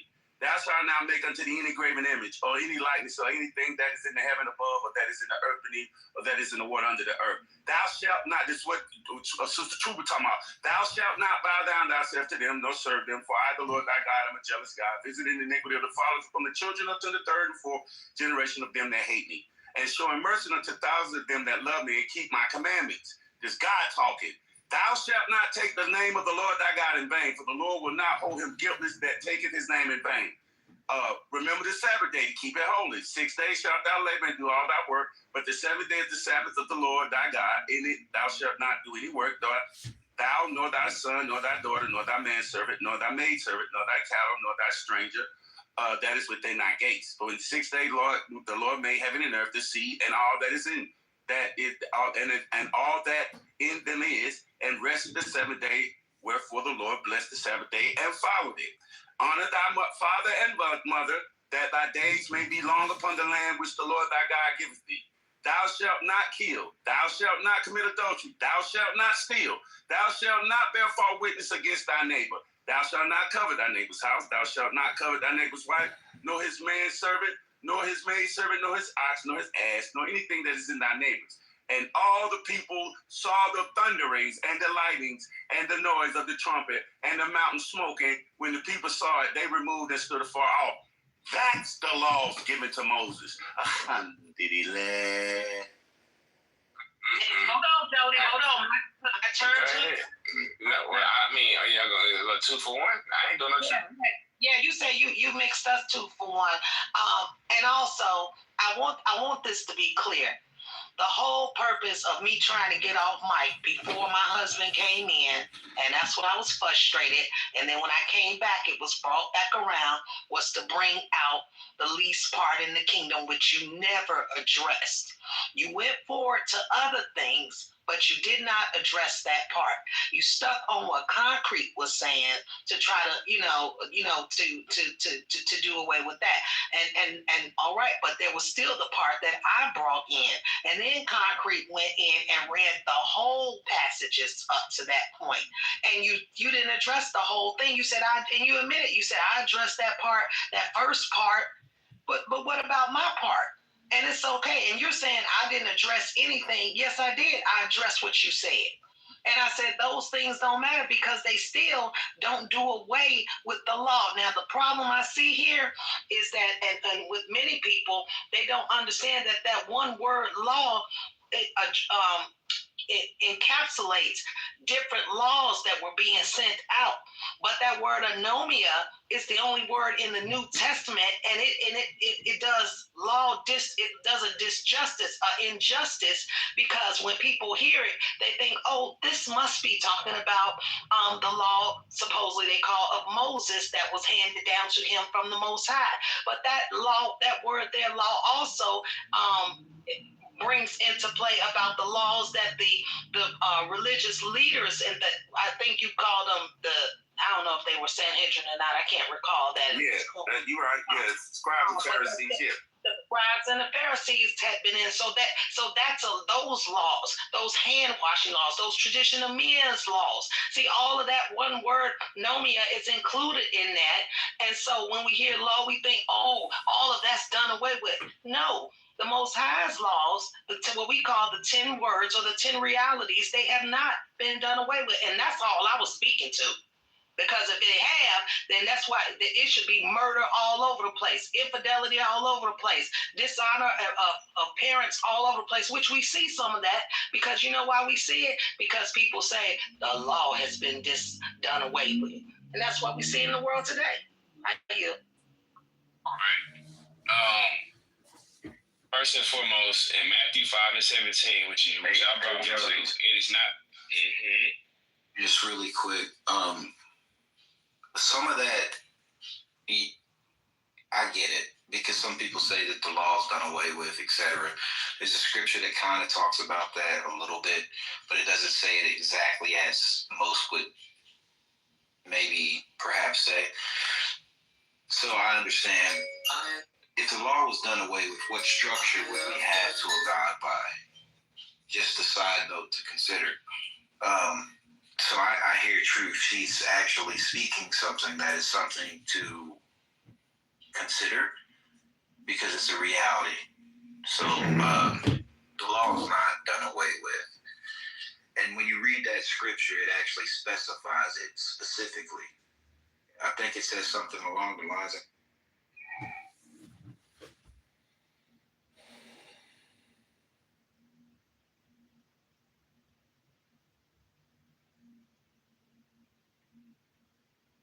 Rafi, do you live in Toronto?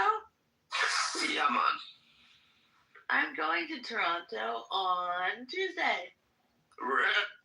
You have a good spell. The silence is loud there. Yeah, because it was so good that they felt bad to laugh. Yeah, right. Yeah, but Ray, does it count as sex if like all you can find is a fat the bowl? country that you come from, they're very cheap, I heard. But anyway. Dude, Andrew, seriously, you just want to. You want her under talking the entire time, right? That's what you want. Welcome to the stage. Move her down. Ray's an Egyptian. Bev, did you want to say anything? I hope your kids die. Oh, whoa, Bev, you can't say that. Bev, that's bad. Deja, welcome to the stage. How are you? I'd like to. Thank you. Actually, no. Let's get some details. Bev, do you want to describe in detail how you imagine it happening? He's the one that invited me up on stage multiple times. He's crying, begging everybody to move me to the audience. Which is why I'm asking you. Which is why I'm giving you the space to speak about what seems to be on your mind, right? Which is how my kids are gonna die. Oh my gosh, we can't do that, Deepak. That's terrible. Let's not do that. Why not? I mean, I don't want to do that. I thought about a lot, Your kids look precious, bro. I don't even want to do that. I'd like to say something that's all yeah, I don't want to do that. I don't want to do that. I don't want to do that. Yeah. So Deja Marie, are you pro-life, pro-choice? What's your view? I'm just curious. And welcome to the stage. I am.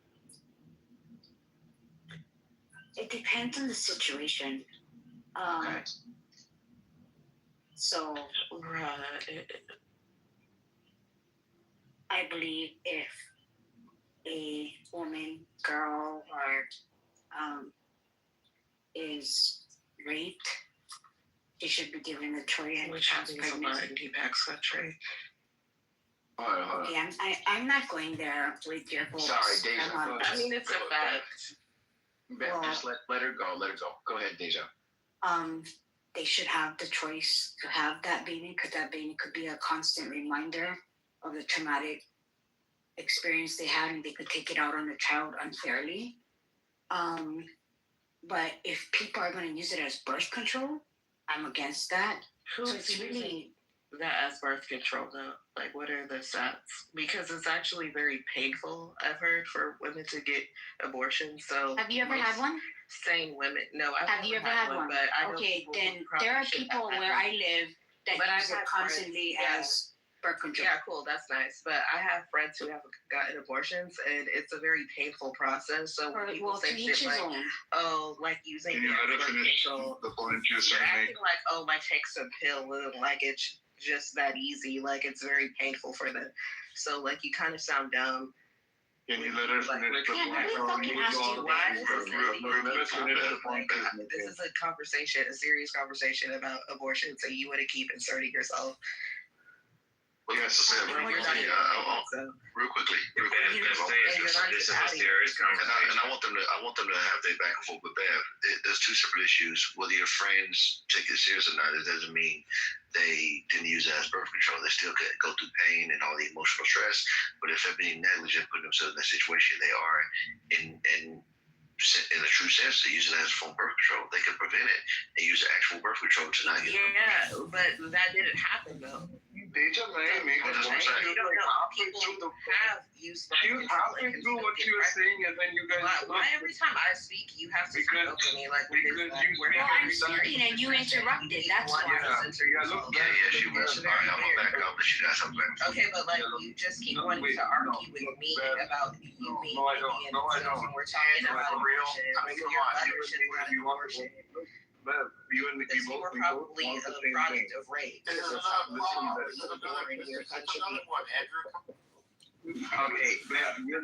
like every time getting off his mic to try to argue, is that not bullshit? Like not everything is about you. Stop worrying about your bastard kids. You want to teach your Why do you keep putting him down? Like what the fuck? Like nobody's putting you down. Come on, dude. He is. Like he keeps trying to start on me and like make some shit about You're the only one putting people down. Abortions. Something his bitch should have had. What you don't understand is we both want the same thing. I don't care. You want to be on stage. Look, you want to stay on stage. So, Deja, you want to stay on stage and say dumb stuff. I also want you to stay on stage and say dumb stuff. Where did I say I had an abortion?